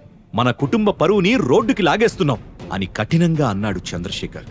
ఆయన ఏం చెప్పబోతున్నాడో అర్థమైన అనన్య గుండె వణికిపోయింది. అభినవ్ వైపు తీక్షణంగా చూస్తూ, నువ్వెవరో నాకు అనవసరం. ఇప్పుడు ఇది నాకు పరువు సమస్య. నా మనవరాలతో ఒక రాత్రి గడిపినందుకు ఈ రోజు నుండి నువ్వే ఆమె భర్తవు అని ప్రకటించాడు చంద్రశేఖర్. అభినవ్కి నెత్తిమీద బాంబు పడినట్లు అనిపించింది. అసలు మా మధ్య ఏం జరగలేదని చెప్తుంటే మీకు అర్థం కాదా అని ఆందోళనగా అన్నాడు. హ్యాండ్ స్టిక్ తో బెడ్ పక్కనే ఉన్న అభినవ్ ప్యాంటు పైకి లేపి చూపించిన చంద్రశేఖర్, ఇది చూశాక కూడా నీ మాటలు నమ్మమంటావా అంటూ తన వెనక ఉన్న మనుషులకు సైగ చేశాడు. వాళ్ళు అభినవ్ మీద విరుచుకుపడి అతన్ని ఇష్టం వచ్చినట్టు కొడుతున్నారు. కొంచెంసేపటి తర్వాత ఆపండి అంటూ తన మనుషుల్ని హెచ్చరించాడు చంద్రశేఖర్. అప్పటికే అభినవ్కి దెబ్బలు బాగానే తగిలాయి. అనన్య వైపు చూస్తూ, ఇతన్ని వెంటనే హాస్పిటల్కి తీసుకెళ్లి ట్రీట్మెంట్ ఇప్పించి సాయంత్రం అక్రమ్ గారిస్తున్న పార్టీకి ఇతన్ని కూడా తీసుకువెళ్ళు అని ఆర్డర్ వేసి బయటికి వెళ్లిపోయాడు చంద్రశేఖర్. తాతయ్య మాటకి ఎదురు తిరిగే ధైర్యం అనన్యకి లేకపోవడంతో ఏం చెయ్యాలో తోచట్లేదామెకు. ఆమె పరిస్థితిని గమనించి, మీరు నన్ను హాస్పిటల్కి తీసుకువెళ్లాల్సిన అవసరం లేదు, నేనే వెళ్ళిపోతాను అని చెప్పిన అభినవ్ తన రూమ్కి దగ్గరలో ఉన్న ఒక చిన్న క్లినిక్లో ట్రీట్మెంట్ చేయించుకున్నాడు. చంద్రశేఖర్ చెప్పిన మాటలను మళ్లీ మళ్లీ గుర్తు చేసుకుంటూ, చంద్రశేఖర్కి అతని మనుషులు కొట్టిన దెబ్బలకు భయపడే పిరికివాణ్ణి కాదు నేను. కాని పాపం అనన్య, ఆమె ఏదో సమస్యలో ఇరుక్కున్నట్లనిపిస్తుంది. నా వల్ల ఆమె ఇంకా సమస్యల్లో పడకూడదు. ఏదేమైనా అనన్యకి హెల్ప్ చేస్తాను అని మనసులోనే ఫిక్స్ అయిన అభినవ్ రూమ్కి వెళ్లి పార్టీకి వెళ్లడానికి రెడీ అయ్యాడు. మరికొంత సమయం గడిచాక తండ్రి గుర్తుగా దాచుకున్న పాత బ్లేజర్ని వేసుకున్న అభినవ్ అనన్య ఇంటికి చేరుకున్నాడు. వాళ్ల ఖరీదైన విల్లా చూసి అనన్య సూపర్ రిచ్ అని అర్థం చేసుకున్నాడు. ద్వేషం నిండిన కళ్లతో బయటికి వచ్చి అతని వైపు అసహ్యంగా చూస్తూ కారులో కూర్చుంది అనన్య. అభినవ్ కూడా కూర్చోగానే కారు కదిలింది. పార్టీలో అందరూ పెద్దవాళ్లే ఉంటారు, వాళ్లనెలా ఫేస్ చేయాలి అని ఆలోచిస్తూ టెన్షన్గా తన వేలికి ఉన్న ఉంగరాన్ని బొటనవేలుతో తిప్పుతున్నాడు అభినవ్. అక్రమ్ బంగ్లా ముందు కారు ఆగగానే, will you please remove the ring, చూడ్డానికి దరిద్రంగా ఉంది, పార్టీలో నా పరువు తీకు అని చిరాగ్గా అరిచింది అనన్య. ఐఎమ్ సారీ, ఇది నా ప్రాణం, తీసే ప్రసక్తే లేదు అని సూటిగా సమాధానం చెప్పాడు అభినవ్. కోటలా పటిష్టంగా ఉన్న అక్రమ్ బంగ్లా ముందు గన్స్తో కాపలా కాస్తున్నారు సెక్యూరిటీ గార్డ్స్. వాళ్లవైపు చూస్తూ లోపలికి వెళ్లిన అభినవ్కి ముక్కు మీద పెద్ద బ్యాండేజ్తో దేవా ఎదురయ్యాడు. అభినవ్ ఇచ్చిన పంచికి అతని ముక్కు పగిలింది. నిన్నెవరు లోపలికి రానిచ్చారు? సెక్యూరిటీ వాళ్ళు నిద్రపోతున్నారా అంటూ అరవడం మొదలుపెట్టాడు. అతన్ని అడ్డుకున్న అనన్య, మెల్లిగా మాట్లాడదేవా, అతను నా కాబోయే హస్బెండ్ అని సమాధానం చెప్పింది. వాట్? ఈ ఫుట్పాత్ గాడు తప్ప ఇంకెవ్వరూ దొరకలేదా అనన్య అని ఎగతాళి చేశాడు. మాటలు జాగ్రత్తగా రాని, నేను నీకిచ్చిన కోటింగ్ సరిపోలేదా అని దేవాకి వార్నింగ్ ఇచ్చాడు అభినవ్. నాకు వార్నింగ్ ఇచ్చే మగాడువా నువ్వు అంటూ అభినవ్ మీద తిరగబడ్డాడు దేవా. అంతలోనే ఈ గొడవని గమనించి, ఏం జరుగుతుంది ఇక్కడ అంటూ అక్కడికి వచ్చాడు పార్టీ హోస్ట్ చేస్తున్న 45 ఏళ్ల పైబడిన అక్రమ్. ఈ పనికిమాలిన వెధవ పార్టీలోకి ఎంటర్ అయ్యాడు అక్రమ్ సార్ అని దేవా చెప్పగానే అభినవ్ వైపు అదోలా చూసి అక్రమ్, హూ ఆర్ యూ అని ప్రశ్నించాడు. హీఈజ్ మై ఫియోన్సే అని కొంచెం ఇబ్బంది పడుతూ చెప్పింది అనన్య. ఆమె వైపు అనుమానంగా చూసిన అక్రమ్ మళ్లీ అభినవ్ వైపు తిరిగి, నిన్ను పార్టీకి ఇన్వైట్ చేయలేదు, మర్యాదగా వెళ్ళిపో, లేకపోతే పోలీసుల్ని పిలవాల్సి ఉంటుంది అని బెదిరించాడు. అనన్య మొహం అవమానంతో నల్లగా అయిపోయింది. అభినవ్ ఒక్క మాట కూడా మాట్లాడకుండా బయటకు నడవడం మొదలుపెట్టాడు. లెట్స్ ఎంజాయ్ ద పార్టీ అంటూ వెనక్కి తిరిగిన అక్రమ్ వెళ్లిపోతున్న అభినవ్ చేతివైపు చూశాడు. అతని హార్ట్ బీట్ ఒక్క క్షణం మిస్ అయింది. హే యూ, స్టాప్ దేర్ అంటూ గట్టిగా అరుస్తూ అభినవ్ వైపు పరిగెత్తాడు. అభినవ్ చేతికి ఉన్న ఉంగరాన్ని దగ్గరగా చూసిన అక్రమ్ మొహంలో ఫీలింగ్స్ మారిపోయాయి. ఆ వెంటనే, నీతో 2 నిమిషాలు ఒంటరిగా మాట్లాడాలి అని రిక్వెస్ట్ చేశాడు. నాతోనా అని ఆశ్చర్యంగా అడిగాడు అభినవ్. ఎస్, నీతోనే, ప్లీజ్ అంటూ అభినవ్ చేయి పట్టుకుని లోపలికి తీసుకుని వెళ్ళాడు అక్రమ్. అక్రమ్ బిహేవియర్ సడన్ గా మారిపోవడం చూసి అనన్య, దేవ, అలాగే అప్పుడే అక్కడికి వచ్చిన సన్నీతో పాటు అక్కడున్న వాళ్ళంతా నోళ్లు వెళ్లబెట్టారు. అభినవ్ని తన పర్సనల్ రూంలోకి తీసుకువెళ్లి డోర్ క్లోజ్ చేసిన అక్రమ్, నీ ఉంగరాన్ని ఒక్కసారి చూడాలి అని రిక్వెస్టింగ్గా అడగడంతో అభినవ్ దాన్ని తీసి అక్రమ్ చేతికిచ్చాడు. ఆత్రంగా అటూ ఇటూ తిప్పి ఉంగరాన్ని టెస్ట్ చేసిన అక్రమ్కి లోపల వైపు టీ అనే ఆల్ఫబెట్ కనిపించింది. అక్రమ్ గుండె వేగంగా కొట్టుకోవడం మొదలైంది. ఎమోషనల్ అయిపోతూ అభినవ్ కాళ్ల మీద పడిపోయి టైగర్ అని పిలిచాడు. ఆ మాట విని అభినవ్ స్టన్ అయ్యాడు. అభినవ్ ఏదో చెప్పేలోపే నువ్వే మా టైగర్ అని అస్సలు ఊహించలేదు అంటూ అభినవ్ చేతుల్ని గట్టిగా పట్టుకున్నాడు అక్రమ్. టైగరా? నేనా అని అనుమానంగా అడిగాడు అభినవ్. ఎస్, నువ్వే మా టైగర్. గత 18 ఏళ్లుగా నీకోసం నేను వెతుకుతున్నాను. మీ నాన్న సంజయ్ ఘట్టమనేని, నేను ఇంకా రాణా అగ్నిహోత్రి కలిసి నిర్మించిన 1000 కోట్ల విలువైన వ్యాపార సామ్రాజ్యానికి ఏకైక వారసుడివి నువ్వే అంటూ గోడకు వేలాడుతున్న ఒక ఫోటో వైపు చూపించాడు అక్రమ్. అందులో సంజయ్, అక్రమ్లతో పాటు రాణా కూడా ఉన్నాడు. రాణాని చూడగానే అభినవ్ షాక్ అయ్యాడు. 18 ఏళ్లుగా తనకు ప్రతిరోజూ వస్తున్న పీడకలకు కారణం అతనే. తన తండ్రి సంజయ్ని చంపిన హంతకుడు రాణాయే. అభినవ్ కళ్ళు ఎర్రగా మారే. మేం ముగ్గురం కలిసి ది మాఫియా కింగ్ అనే ఒక కంపెనీని స్థాపించాం. మా కంపెనీ పేరు చెప్తే పెద్ద పెద్ద పాలిటీషియన్స్, సెలబ్రిటీలు, టాప్ బిజినెస్ మ్యాన్లు కూడా గజగజా వణికిపోయేవారు. కానీ మీ నాన్న చనిపోయాక పరిస్థితి మారిపోయింది. శత్రువులు తల ఎగరేయడం మొదలుపెట్టారు. కొంతమంది మమ్మల్ని ఎదిరించి నిలబడ్డారు. వాళ్లలో అతి ముఖ్యమైన వాడు మాకు పెద్ద శత్రువు ఇక్బాల్. నిన్ను చంపి మాఫియా కింగ్ కంపెనీని తుడిచిపెట్టాలని నీకోసం తెగ వెతుకుతున్నాడు. ప్రస్తుతం రాణా కొడుకు మనోజ్ కంపెనీ వ్యవహారాలు డీల్ చేస్తున్నాడు. ఇక నుంచి కంపెనీ బాధ్యతలు నువ్వే చూసుకోవాలి అని ఎంతో ఆనందంతో చెప్పాడు అక్రమ్.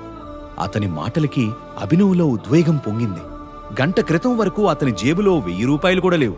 కానీ ఇప్పుడు 1000 కోట్ల విలువైన కంపెనీకి అతను ఓనర్. ఒక్క రాత్రిలో అభినవ్ జీవితం తలకిందులైంది.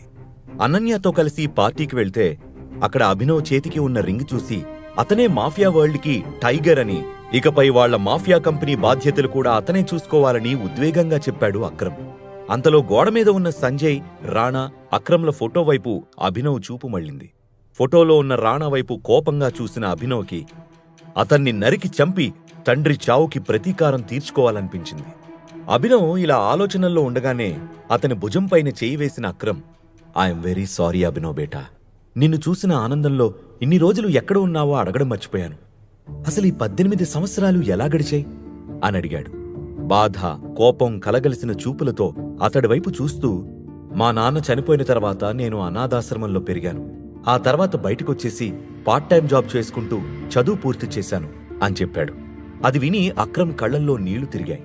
మీకింత నెట్వర్క్ ఉంది కదా, ఇన్నేళ్లుగా నన్ను వెతకడానికి ట్రై చేయలేదా అని సూటిగా అక్రమ్ని ప్రశ్నించాడు అభినవ్. సంజయ్ భయ్యా చనిపోయాక గ్యాంగ్ అంతా అతలాకుతలం అయిపోయింది. ఎవరు ఎటువైపు నుంచి వచ్చి అటాక్ చేస్తారో తెలియని పరిస్థితి. అందరం అండర్ గ్రౌండ్కి వెళ్లిపోయాం. కొన్ని రోజులు నీకోసం గాలించాం. కాని మన శత్రువులు మమ్మల్ని ట్రాక్ చేస్తున్నారని అర్థమైంది. నీకోసం వెతుకుతున్నామని తెలిసి నీ వరకు వాళ్ళొచ్చేస్తే నిన్ను కూడా కోల్పోతామేమో అనే భయం ఎక్కువైంది. అయినా సరే చాలా సీక్రెట్గా నీ గురించి వెతికించడానికి ట్రై చేశాను. కానీ లాభం లేదు. ప్రస్తుతం రాణా కొడుకు మనోజ్ మన కంపెనీ ఆపరేషన్స్ చూసుకుంటున్నాడు. ఇప్పుడు నువ్వు తిరిగొచ్చిన విషయం చెప్తే మనోజ్తో పాటు మన టీంలోని వాళ్ళందరూ సంతోషిస్తారు అని ఉత్సాహంగా చెప్పాడు అక్రమ్. మనోజ్ పేరు వినగానే అభినవ్ కళ్ళు ఎర్రబడ్డాయి. తన తండ్రిని చంపిన ద్రోహి కొడుకు అసలు తన కంట పడకూడదనుకున్నాడు. మాఫియా కింగ్ కంపెనీ గురించి మా నాన్న నాకెప్పుడు ఏమీ చెప్పలేదు. ఇలాంటిదేదైనా ఉంటే నాకు ముందే చెప్పేవాడు కదా అని అడిగాడు అభినవ్. అక్రమ్, అభినవ్లు మాఫియా కింగ్ కంపెనీ గురించి డీప్ గా డిస్కస్ చేసుకుంటూ ఉండగా బయట ఉన్న వాళ్లలో లోపల ఏం జరుగుతుందా అనే ఆసక్తి నెలకొంది. అభినవ్ని అక్రమ్ సార్ లోపలికి తీసుకెళ్లి చాలాసేపయింది. ఇంకా ఇద్దరూ ఎందుకు బయటికి రాలేదు అని కంగారుగా అడిగింది అనన్య. అక్రమ్ సార్ ఈ పాటికి అభినవ్ చర్మం ఒలిచేసుంటాడు. పోర్ ఫెలో, వాడికిలా జరగాల్సిందే అని పళ్ళికిలించాడు దేవా. పక్కనే ఉన్న సన్నీ కూడా నవ్వుతూ, పాపం మా అనన్యకి అభినవ్ మొగుడవుతాడనుకుంటే లోపల అక్రమ్ సారు వాడికి రంకు మొగుడైనట్టున్నాడు అని వెక్కిరించాడు. మరోవైపు అభినవ్కి వచ్చిన సందేహానికి క్లారిటీ ఇస్తూ, అప్పుడు నువ్వు చిన్నపిల్లాడివి కాబట్టి మాఫియా కింగ్ కంపెనీ గురించి నీకు చెప్పి నీ లైఫ్ని డేంజర్లో ఎందుకు పడేయాలని చెప్పలేదేమో.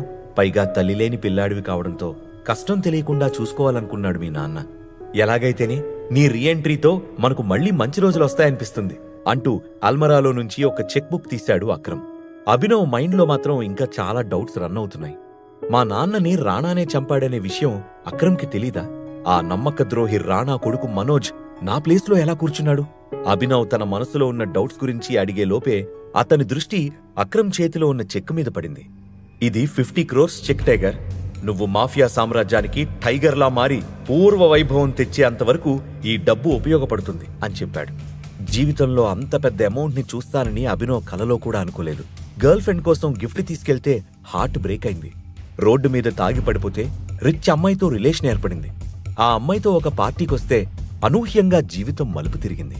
ముఖ్యంగా రాణా గురించి అక్రమ్ని అడిగి అతన్ని వెంటనే చంపేయాలని మనసులో ఎంతో కసిగా ఉన్నా కూడా తన మనసును నెమ్మది చేసుకున్నాడు.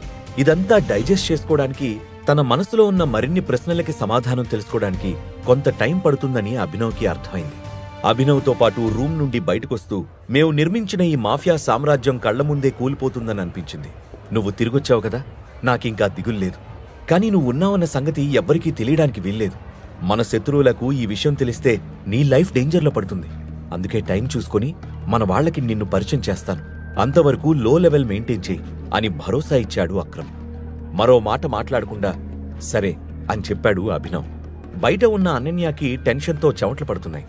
అది గమనించిన దేవ ఆమెని ఇంకా ఉడికించాలనే ఉద్దేశంతో, అక్రమ్ సారు ఈ పాటికే అభినవ్ని చంపేసుంటాడు అనన్య, ఎందుకు అనవసరంగా టెన్షన్ పడతావు, ఈ బీర్ తాగి చిల్లవు అని ఎగతాళి చేశాడు.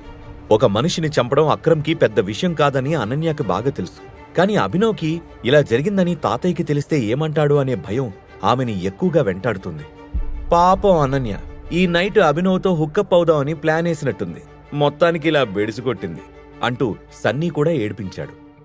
వీళ్ళిలా మాట్లాడుకుంటూ ఉండగానే ముందుగా అక్రమ్ బయటకొచ్చాడు. సన్నీ దేవాల మొహాలపైన నవ్వు ఇంకా పెద్దదైంది. ఇద్దరూ అనన్య వైపు చూసి మరింతగా ఆమెను వెక్కిరించారు. ఆ మరుక్షణమే అభినవ్ కూడా బయటకొచ్చాడు. అతని ఒంటిపైన చిన్న దెబ్బ కూడా లేదు. ఆనందంగా బయటకొస్తున్న అభినవ్ని చూసిన సన్నీ దేవాల మొహంలో మాయమైన నవ్వు అనన్య మొహం మీద మెరిసింది. అక్రమ్ సార్ హ్యాండు మనోడి మీద పడినట్లేదు బ్రో అని దేవాతో గుసగుసగా అన్నాడు సన్నీ. ఇంపాసిబుల్, ఆ అభినవ్ గాడు నా ముక్కు పగలగొట్టినందుకు అక్రమ్ సార్ వాడికి చావుని పరిచయం చేస్తాడని తెగ సంబరపడిపోయాను. పెద్ద పెద్ద వాళ్లకే పావుగంట మాట్లాడడానికి అక్రమ్ సార్ టైం ఇవ్వరు, అలాంటిదే అభినవ్తో ఇంతసేపు ఏం మాట్లాడారో ఏంటో అని అయోమయంగా అన్నాడు దేవా. ఇంతలో అక్రమ్ గొంతు సవరించుకుని, meet my young friend Abhinav, ఎంతో కాలం నమ్మకంగా పనిచేసిన మా పాత డ్రైవర్ కొడుకు అని పరిచయం చేసి అభినవ్ భుజం తట్టి మిగిలిన వాళ్ళని పలకరించడానికి వెళ్లాడు అక్రమ్. డ్రైవర్ కొడుకైన అభినవ్కి అక్రమ్ ఎందుకంత ఇంపార్టెన్స్ ఇస్తున్నాడో సన్నీ దేవాలతో పాటు అనన్య కూడా అర్థం కాక అయోమయంగా చూస్తూ ఉండిపోయారు. అభినవ్ పార్టీ మూడ్లో లేడు. అక్రమ్ చెప్పిన శత్రువుల గురించి విన్న తర్వాత బయట శత్రువుల గురించి పక్కన పెడితే తన తండ్రి మీద రాణా కాల్పులు జరిపిన సంఘటన పదే పదే మైండ్లో తిరుగుతుంది. వాస్తవానికి ఆ రోజు అభినవ్ మీద కూడా కాల్పులు జరిగాయి. కానీ అతను లక్కీగా ఎస్కేప్ అయ్యాడు. పార్టీలో ఒక మూల ఉన్న అభినవ్ దగ్గరకు వచ్చిన అనన్య వెటకారంగా ఫేస్ పెట్టి, నువ్వు లేచిన వేళా విశేషం బావుందనుకుంటా, అసలు ప్రాణాలతో రూమ్ నుంచి బయటకొస్తావని అనుకోలేదు అని నవ్వింది. ఆమె వైపు కొంటిగా చూసిన అభినవ్, నేను లేచిన వేళా విశేషం అంటే అది నీతోనే కదా, అప్పుడే మర్చిపోయావా, అంటే నీతో పడుకోవడం కలిసొచ్చిందంటావా అని అడిగాడు. షటప్, ఇక నుంచైనా కాస్త జాగ్రత్తగా ఉంటే బతుకుతావు, లేకపోతే ఏదో ఒక రోజు నీ ఫోటోకి దండేయాల్సి వస్తుంది అని కోపంగా అరిచింది అనన్య. అప్పుడే అక్కడికొచ్చిన దేవా, లోపలంతసేపు అక్రమ్ సారు నీతో ఏం మాట్లాడారు అభినవ్ అని అనుమానంగా అడిగాడు. నీలాంటి అడ్డగాడిదలకి ఏమడిగినా ఆన్సర్ చెప్పొద్దని చెప్పారు అంటూ స్మైల్ ఇచ్చి పక్కకెళ్ళిపోయాడు అభినవ్. కోపంగా పిడికిలు బిగించిన దేవా, ఇడియట్, వీడికి నేనేంటో రేపొద్దున అర్థమయ్యేలా చెప్తాను. పార్టీ జరుగుతున్నంతసేపు అభినవ్ అనన్య ఏమీ మాట్లాడుకోలేదు. పార్టీ అయిపోగానే అనన్య వచ్చి కారులో కూర్చుంది. అభినవ్ కూడా కారులో కూర్చుంటూ, నా రూమ్ ఇక్కడికి దగ్గరలోనే ఉంది, అక్కడికి వెళ్దామా అని అడిగాడు. అది విని చిరాగ్గా చూసిన అనన్య, ఛీ, కల్లో కూడా అలా జరగకూడదు, అయినా నీ ఇంటికి నేనెందుకు వస్తాను, చచ్చినా రాను అని అరిచింది. ఐఎమ్ యువర్ ఫియాన్సే అనన్య, మీ తాతయ్య పొద్దున చెప్పింది మర్చిపోయావా, అయినా నువ్వు నా ఇంట్లో ఉండకపోతే ఎవరింట్లో ఉంటావు, అదే కదా అందరూ చేసేది అని ఆమెను మరింత ఉడికించాడు అభినవ్. నీ తొక్కలో లాజిక్ ఆపి అసలు నిన్న రాత్రి నువ్వు నా బెడ్ పైకి ఎలా వచ్చావో అది చెప్పు అని కోపంగా ప్రశ్నించింది అనన్య. ఎగ్జాక్ట్లీ, నాది కూడా సేమ్ క్వశ్చన్. నిన్న రాత్రి నీ బెడ్ పైకి నేనెలా వచ్చాను అని తిరిగి ప్రశ్నించాడు అభినవ్. గెట్అవుట్ అని గట్టిగా అరిచి అభినవ్ని కారులో నుంచి తోసేసి, నేను నీ ఇంటి గడప కూడా తొక్కను, ఫ్యూచర్లో కూడా నీతో కలిసి ఉంటానని హోప్స్ పెట్టుకోకు. ఒకవేళ నీతో కలిసి ఉండాల్సిన పరిస్థితి వస్తే నేను నీతో ఉండటం కాదు, నువ్వు నా ఇంట్లో నాకు నచ్చినట్లు నా పని వాళ్లలో ఒకడిగా ఉంటావు అని నిక్కచ్చిగా చెప్పి డ్రైవర్ని కార్ స్టార్ట్ చేయమని చెప్పింది అనన్య.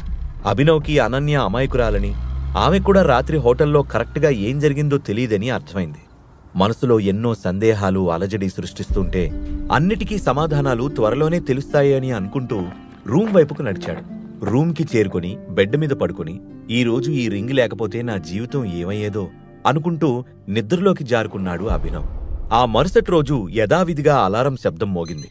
ఎప్పుడూ వచ్చే కలలో నుంచి ఉలిక్కిపడి నిద్రలేచాడు అభినవ్. మొట్టమొదటిగా అక్రమ్ గుర్తొచ్చాడు. ఇన్నేళ్లుగా ఎంతో నమ్మకంగా తన తండ్రి కంపెనీలను, మనుషులను జాగ్రత్తగా కాపాడుకుంటూ వస్తున్న అక్రమ్కి మనసులోనే థ్యాంక్స్ చెప్పుకున్నాడు. ఆ తర్వాత ఐ మిస్ యూ నాన్న, మునుపటి కంటే ఇప్పుడే నువ్వు బాగా గుర్తొస్తున్నావు అని వేలికున్న ఉంగరం వైపు చూసుకుంటూ బాధగా అనుకున్నాడు. తన ఐడెంటిటీని కొన్ని రోజులు దాచిపెట్టమని అక్రమ్ చెప్పడంతో డెలివరీ బాయ్ జాబ్ కంటిన్యూ చేద్దామని డిసైడ్ అయ్యి ఆఫీస్కి బయలుదేరాడు. అక్కడకు రీచ్ అయ్యాక కారిడార్లో నడుస్తూ ఉంటే, ఏ డెలివరీ బాయ్ అని వెనక నుంచి హరీష్ గొంతు వినిపించింది. అభినవ్తో కలిసి పనిచేసే హరీష్కి కంపెనీ ఇచ్చే శాలరీ కంటే అభినవ్ని అవమానిస్తే వచ్చే ఆనందమే ఎక్కువ సాటిస్ఫాక్షన్ ఇస్తుంది. చిరాగ్గా వెనక్కి తిరిగిన అభినవ్, ఏంటి పిలిచావు అని హరీష్ని అడిగాడు. నిన్న కనిపించలేదేంటి? ఇదేమన్నా నీ బాబుగాడు కంపెనీ అనుకుంటున్నావా? నీ ఇష్టం వచ్చినప్పుడు రావడానికి? నిన్ను బాస్ పిలుస్తున్నాడు, తొందరగా వెళ్ళు. బాస్ దెబ్బకి నీకు నీ అబ్బ గుర్తొస్తాడులే అంటూ నవ్వుతూ హేళనగా మాట్లాడాడు హరీష్. హరీష్ మాటలకి అభినవ్కి నరాలు తెగేంత కోపం వచ్చింది. అతడి దవడ మీద పంచివ్వకుండా కంట్రోల్ చేసుకుంటూ బాస్ క్యాబిన్కి వెళ్లి డోర్ మెల్లగా తెరుస్తూ గుడ్ మార్నింగ్ సార్ అని విష్ చేశాడు. వాటర్ డ్రమ్ములాగా నున్నగా గుండ్రంగా ఉన్న బాసు అభినవ్ని లోపలికి రమ్మని సైగ చేసి, నేను చూసుకుంటానులేదేవా అని చెప్పి ఫోన్ కట్ చేశాడు. ఏం గుడ్డు జరిగిందని గుడ్ మార్నింగ్ చెప్తున్నావు అని అభినవ్ వైపు సూటిగా చూసి కళ్ళెగరేశాడు బాస్. మునుపటి రోజు పనెగ్గొట్టినందుకు బాస్ తిడుతున్నాడని అర్థమయ్యి అభినవ్ సైలెంట్గా నిల్చున్నాడు. పర్మిషన్ తీసుకోకుండా డ్యూటీ మానేయచ్చని మీ తాత చెప్పాడా? నీ వల్ల ఎన్ని డెలివరీస్ మిస్ అయ్యాయో తెలుసా అని కోపంగా విరుచుకుపడ్డాడు బాస్. నాకు ఎవ్రీ మంత్ ఒక క్యాజువల్ లీవ్ ఉంటుంది కదా సార్ అని కోపాన్ని అణుచుకుంటూ మర్యాదగా అడిగాడు అభినవ్. షడప్, డ్యూటీ కరెక్ట్గా చేయకుండా రూల్స్ మాట్లాడితే భరించడానికి ఇది మీ బాబుగాడి కంపెనీ కాదు అని బెదిరించాడు బాస్. ఆయన మాటలకు అభినవ్కి కోపం వచ్చి పిడికిలి బిగుసుకుంది. కానీ మళ్లీ తమాయించుకొని బాస్ వైపు చూశాడు. నిన్ను పనిలో నుంచి పీకేస్తున్నాను, నీ వస్తువులన్నీ తీసుకుని బడివా అని చెప్పిన బాసు కోపంగా టెర్మినేషన్ లెటర్ని అభినవ్ మొహాన్ని కుట్టాడు. అది విన్నాక కూడా అభినవ్ పెద్దగా షాక్ అవ్వలేదు. రూంలోకి వస్తున్నప్పుడే దేవాతోనే ఫోన్లో తన బాస్ మాట్లాడుతున్నాడని అర్థం చేసుకుని క్రితం రోజు రాత్రి పార్టీలో అతన్ని అడ్డగాడిదా అని తిట్టినందుకు ఇదంతా కావాలనే చేయించుంటాడని ఊహించాడు. అందుకే బాస్ని ఏమాత్రం బ్రతిమాలకుండా, సరే నేను వెళ్ళిపోతాను, నాకు రావాల్సిన పెండింగ్ శాలరీ క్లియర్ చేయండి అని అడిగాడు. నీ వల్ల నిన్న జరిగిన లాస్కి నీకివ్వాల్సిన అమౌంట్కి చెల్లు, పైపెచ్చు నువ్వే మాకింకా 10,000 కట్టాలి. ఫోన్లే పాపమని ఆ మనీ అడగకుండా వదిలేస్తున్నా, పోరా బయటికి అని కసిరాడు బాస్. నేనొక్కరోజు రాకపోతే 25,000 నష్టం వచ్చిందంటే నేను నమ్మను. నా శాలరీ ఇవ్వకపోతే నేను ఇక్కడి నుంచి కదిలే ప్రసక్తే లేదు అని వాయిస్ పెంచాడు అభినవ్. నీకు శాలరీనే కదా కావాల్సింది, వెయిట్ అని పళ్ళు కొరుకుతూ పక్కనే ఉన్న బెల్ని ప్రెస్ చేశాడు బాస్. నెక్స్ట్ మినిట్ గది తలుపులు తెచ్చుకొని 3 బౌన్సర్లు లోపలికి రాగానే త్రో హిమ్ అవుట్ అని ఆర్డర్ వేశాడు బాస్. ఒక్కసారిగా అభినవ్ మీదకు దూకారు బౌన్సర్లు. క్విక్ గా రియాక్ట్ అయిన అభినవ్ ఒకడి మొహం పగిలేలా పంచి విసిరి మరొక బౌన్సర్ గుండెల్లో గుద్ది 3వ వాడి వీపు మీద గట్టిగా కిక్కిచ్చాడు. సరిగ్గా 3 నిమిషాల్లో అందరినీ నేలకు అతుక్కునేలా చేసిన అభినవ్ కోపంగా బాస్ వైపుకు వెళ్తూ ఉండడంతో అతను భయంతో వణికిపోతూ వెంటనే చెక్ మీద అమౌంట్ రాసి సైన్ చేసిచ్చాడు. అభినవ్ ఆ చెక్ తీసుకొని, ఈ రోజుతో మనిద్దరి మధ్య లెక్క సెటిల్, మళ్ళీ నా జోలికి రావడానికి ట్రై చేస్తే తట్టుకోవడం నీ వల్ల కాదు అని చెప్పి విసురుగా తలుపు తీసుకొని బయటికి వెళ్ళిపోయాడు. అభినవ్ కాస్త అసహనంగా ఆఫీస్ నుంచి బయటికి రాగానే ఒక అన్నోన్ నెంబర్ నుండి కాల్ వచ్చింది. లిఫ్ట్ చేసి చెవి దగ్గర పెట్టుకోగానే హలో టైగర్ బేటా, నేను అక్రమ్ని అనే మాటలు వినిపించాయి. చెప్పండి అని ముభావంగా బదులిచ్చాడు అభినవ్. ఈ రాత్రికి హోటల్ సఫైరాలో డిన్నర్ అరేంజ్ చేశాను. మాఫియా వరల్డ్లో మీ నాన్నకున్న ఒక బెస్ట్ ఫ్రెండ్ని నీకు పరిచయం చేస్తాను. ఈ మీటింగ్తో సిటీలోకి టైగర్ ఎంటర్ అయ్యాడని అతనికి తెలుస్తుంది అని హుషారుగా చెప్పాడు అక్రమ్. ఎవరతను అని అడిగాడు అభినవ్. బల్కంపేట్ బాలరాజ్ అనే పేరు వినగానే అభినవ్ వెంట్రుకలు భయంతో నిక్కబడుచుకున్నాయి. బాలరాజ్ గురించి సిటీలో తెలియని వారంటూ ఎవ్వరూ లేరు. అతడి పేరు చెబితే పారిశ్రామికవేత్తల నుంచి పొలిటీషియన్స్ వరకు అందరూ వణికిపోతారు. అలాంటి బలరాజ్కే ఇప్పుడు అభినవ్ బాస్ అవబోతున్నందుకు ఒకంత థ్రిల్తో పాటు ఒకంత నర్వస్నెస్ ని అభినవ్ ఫీల్ అయ్యాడు. అక్రమ్ కాల్ చేసి బలరాజ్ని మీట్ అవ్వాలని చెప్పడంతో అభినవ్ కొంత నర్వస్ అయ్యి బాలరాజ్ గారిని కలవాల్సిన అవసరం ఉందంటారా అని కంగారుగా అడిగాడు. అభినవ్ గొంతులో టెన్షన్ అర్థం చేసుకున్న అక్రమ్ నవ్వుతూ, బాలరాజ్ గారు కాదు, జస్ట్ బాలరాజ్. నువ్వు మా టైగర్వి, మాఫియా సామ్రాజ్యానికి కింగ్వి. అందరూ నిన్ను గౌరవించాలి కానీ నువ్వెవరికీ రెస్పెక్ట్ ఇవ్వాల్సిన పనిలేదు బేటా అని చెప్పి ఫోన్ కట్ చేసి అభినవ్కి మీటింగ్ లొకేషన్ కూడా పంపాడు. అక్రమ్ మాటలు అభినవ్లో ఎంత కాన్ఫిడెన్స్ పెంచాయంటే జూ వదిలి జంగిల్లోకి అడుగుపెట్టిన పుల్లా ఫీల్ అయ్యాడు. రెట్టించిన ఉత్సాహంతో రూమ్కొచ్చిన అభినవ్ పిజ్జా ఆర్డర్ పెట్టుకుని బెడ్ మీద పడుకొని సీలింగ్ వైపు చూస్తూ కాలు మీద కాలేసుకుని తల కింద చేతులు పెట్టుకుని ఆలోచిస్తూ మునుపెన్నడూ లేనంత ప్రశాంతంగా హాయిగా ఉన్నాడు. కొంచెం సేపు అవగానే డోర్ బెల్ మోగడంతో హుషారుగా వెళ్లి తలుపు తీశాడు. ఎదురుగా పిజ్జా డెలివరీ బాయ్ కంగారు పడుతూ, సారీ సార్, ట్రాఫిక్ వల్ల కొంచెం లేట్ అయింది. ఈ రీజన్ వల్ల నాకు రేటింగ్ తగ్గించకండి సార్, ప్లీజ్ సార్ అని జాలిగా మొహం పెట్టి అడిగాడు. అతన్ని చూడగానే అభినవ్కి తనని తాను చూసుకున్నట్టు అనిపించింది. ఎన్నోసార్లు డెలివరీ లేట్ అవ్వడం, కస్టమర్లతో తిట్లు తినడం, దానివల్ల రేటింగ్ పడిపోవడం జరిగింది. అందుకే డెలివరీ బాయ్ కష్టాన్ని ఇట్టే అర్థం చేసుకోగలిగాడు. వెంటనే జేబులో నుంచి 500 రూపీస్ నోట్ తీసిస్తూ, డోంట్ వరీ బ్రదర్, 5 స్టార్ రేటింగ్తో పాటు ఈ 500 కూడా తీసుకో అన్నాడు. కానీ సార్, మీ ఆర్డర్ వాల్యూ కూడా 500 రూపీస్ లేదు, అంత టిప్ అంటే అంటూ కాస్త చెమట తుడుచుకుంటూ బిడియంగా మాట్లాడాడు delivery boy. Delivery boy job ఎంత టఫ్గా ఉంటుందో నాకు తెలుసు bro. At the same time Lakshmidevi వెతుక్కుంటూ వచ్చినప్పుడు కాదనకూడదు. ఏమో ఎవరికి తెలుసు, రాత్రికి రాత్రి నువ్వు కోటీశ్వరుడు అయిపోతావేమో అని ఉత్సాహంగా నవ్వుతూ అన్నాడు అభినవ్. అభినవ్ అలా ఎందుకు చెప్పాడో డెలివరీ బాయ్కి అర్థం కాలేదు కానీ చిన్న స్మైల్ ఇచ్చి మనీ తీసుకొని, థ్యాంక్ యూ సార్, మీరిచ్చిన కిక్తో ఇవాళ ఈజీగా ఇంకో 50 డెలివరీలేనే చేసేస్తా అని చెప్పి ఒక కొత్త ఎనర్జీతో అక్కడి నుంచి వెళ్ళిపోయాడు. సమయం చాలా వేగంగా గడిచిపోయి సాయంత్రం అయిపోయింది. అభినవ్ త్వరగా ఫ్రెష్ అయ్యి ash colour shirt, black pant వేసుకున్నాడు. చూడ్డానికి అంత మంచి డ్రెస్ అసలు కాదు గాని అతని దగ్గర అంతకు మించి వేసుకోవడానికి వేరే ఏ డ్రెస్సు లేదు. ఆ తర్వాత ఇంటి నుండి బయటకొచ్చి బైక్ బుక్ చేసుకుని హోటల్ సఫైరాకి చేరుకున్నాడు. లైటింగ్ వెలుగులో దేదీప్యమానంగా వెలిగిపోతున్న ఆ హోటల్ అందాలని బయట నుంచే ఆస్వాదిస్తూ లోపలికి వెళ్లబోతుంటే, ఏ ఆగ అంటూ ఓ అరుపు వినిపించింది. అభినవ్ వెనక్కి తిరిగి చూడగానే సూట్ వేసుకున్న హోటల్ సెక్యూరిటీ ఆఫీసర్ పరిగెత్తుకుంటూ వచ్చి, ఎవరు నువ్వు, ఎక్కడికి వెళ్తున్నావు అని అడిగాడు. లోపలికి వెళ్తున్నాను, ఎనీ ప్రాబ్లం అని అనుమానంగా అడిగాడు అభినవ్. అభినవ్ని పైనుంచి కింద వరకు చూసి, yes you are the problem, నీ వాలకం చూసుకున్నావా, నువ్వు లోపలికి వెళ్ళడానికి వీల్లేదు, బయటికి నడు అని ఎగతాళి చేశాడు సెక్యూరిటీ ఆఫీసర్. అతను తన బట్టల్ని చూసి జడ్జి చేస్తున్నాడని అభినవ్కి అర్థమైంది. నన్నెందుకు ఆపుతున్నావో తెలుసుకోవచ్చా అని పొలైట్గా అడిగాడు. నీలాంటి వాళ్ళకి సమాధానం చెప్పాల్సిన అవసరం నాకు లేదు, ఇక్కడ సీన్ క్రియేట్ చేయకుండా బయలుదేరు అని సెక్యూరిటీ అధికారి హెచ్చరించడంతో అభినవ్కి కోపం వచ్చింది. చాలా ఓవర్గా మాట్లాడుతున్నావు భయ్, నువ్వు అనవసరంగా గొడవ పడద్దు అని ఒక స్వీట్ వార్నింగ్ ఇచ్చాడు అభినవ్. నీ మొహం ఎప్పుడైనా అద్దంలో చూసుకున్నావా, ఇదేమన్నా నీ బాబుగాడు హోటలా నీకు సెల్యూట్ కొట్టి డోర్ తీసి లోపలికి పంపించడానికి? నిన్ను మెడపట్టి బయటికి తోయకముందే ఇక్కడి నుంచి వెళ్ళో అని సీరియస్గా బయటికి చేయి చూపించాడు. అతని మొండి ప్రవర్తన అభినవ్కి కోపం తెప్పించింది. కానీ అక్కడ తచ్చాడుతున్న జనం దృష్టి తన మీద పడకూడదు కాబట్టి సైలెంట్గా అక్రమ్కి ఫోన్ చేశాడు. ఫోన్ లిఫ్ట్ చేసిన అక్రమ్, చెప్పు బేటా, స్టార్ట్ అయ్యావా అని అడిగాడు. నేను హోటల్ బయటున్నాను, మన టేబుల్ నెంబర్ ఎంత అని అభినవ్ అడిగాడు. టేబుల్ నెంబరా, భలేవాడివే, ఆ హోటల్ మందే, మనం టేబుల్ బుక్ చేసుకోవాల్సిన కర్మ ఏంటి వెళ్ళి హాయిగా నీకు నచ్చిన ప్లేస్లో కూర్చో, నేను వచ్చేస్తాను అని చెప్పాడు అక్రమ్. అది సెక్యూరిటీ ఆఫీసరు నన్ను లోపలికి పంపించట్లేదు అని ఇబ్బందిగా చెప్పాడు అభినవ్. వాట్? ఏదైనా కన్ఫ్యూషన్ అనుకుంటా. నేను 2 నిమిషాల్లో రీచ్ అవుతాను. ఆ ఆఫీసర్ తరపున నేను సారీ చెప్తున్నాను టైగర్ అని చెప్పాడు అక్రమ్.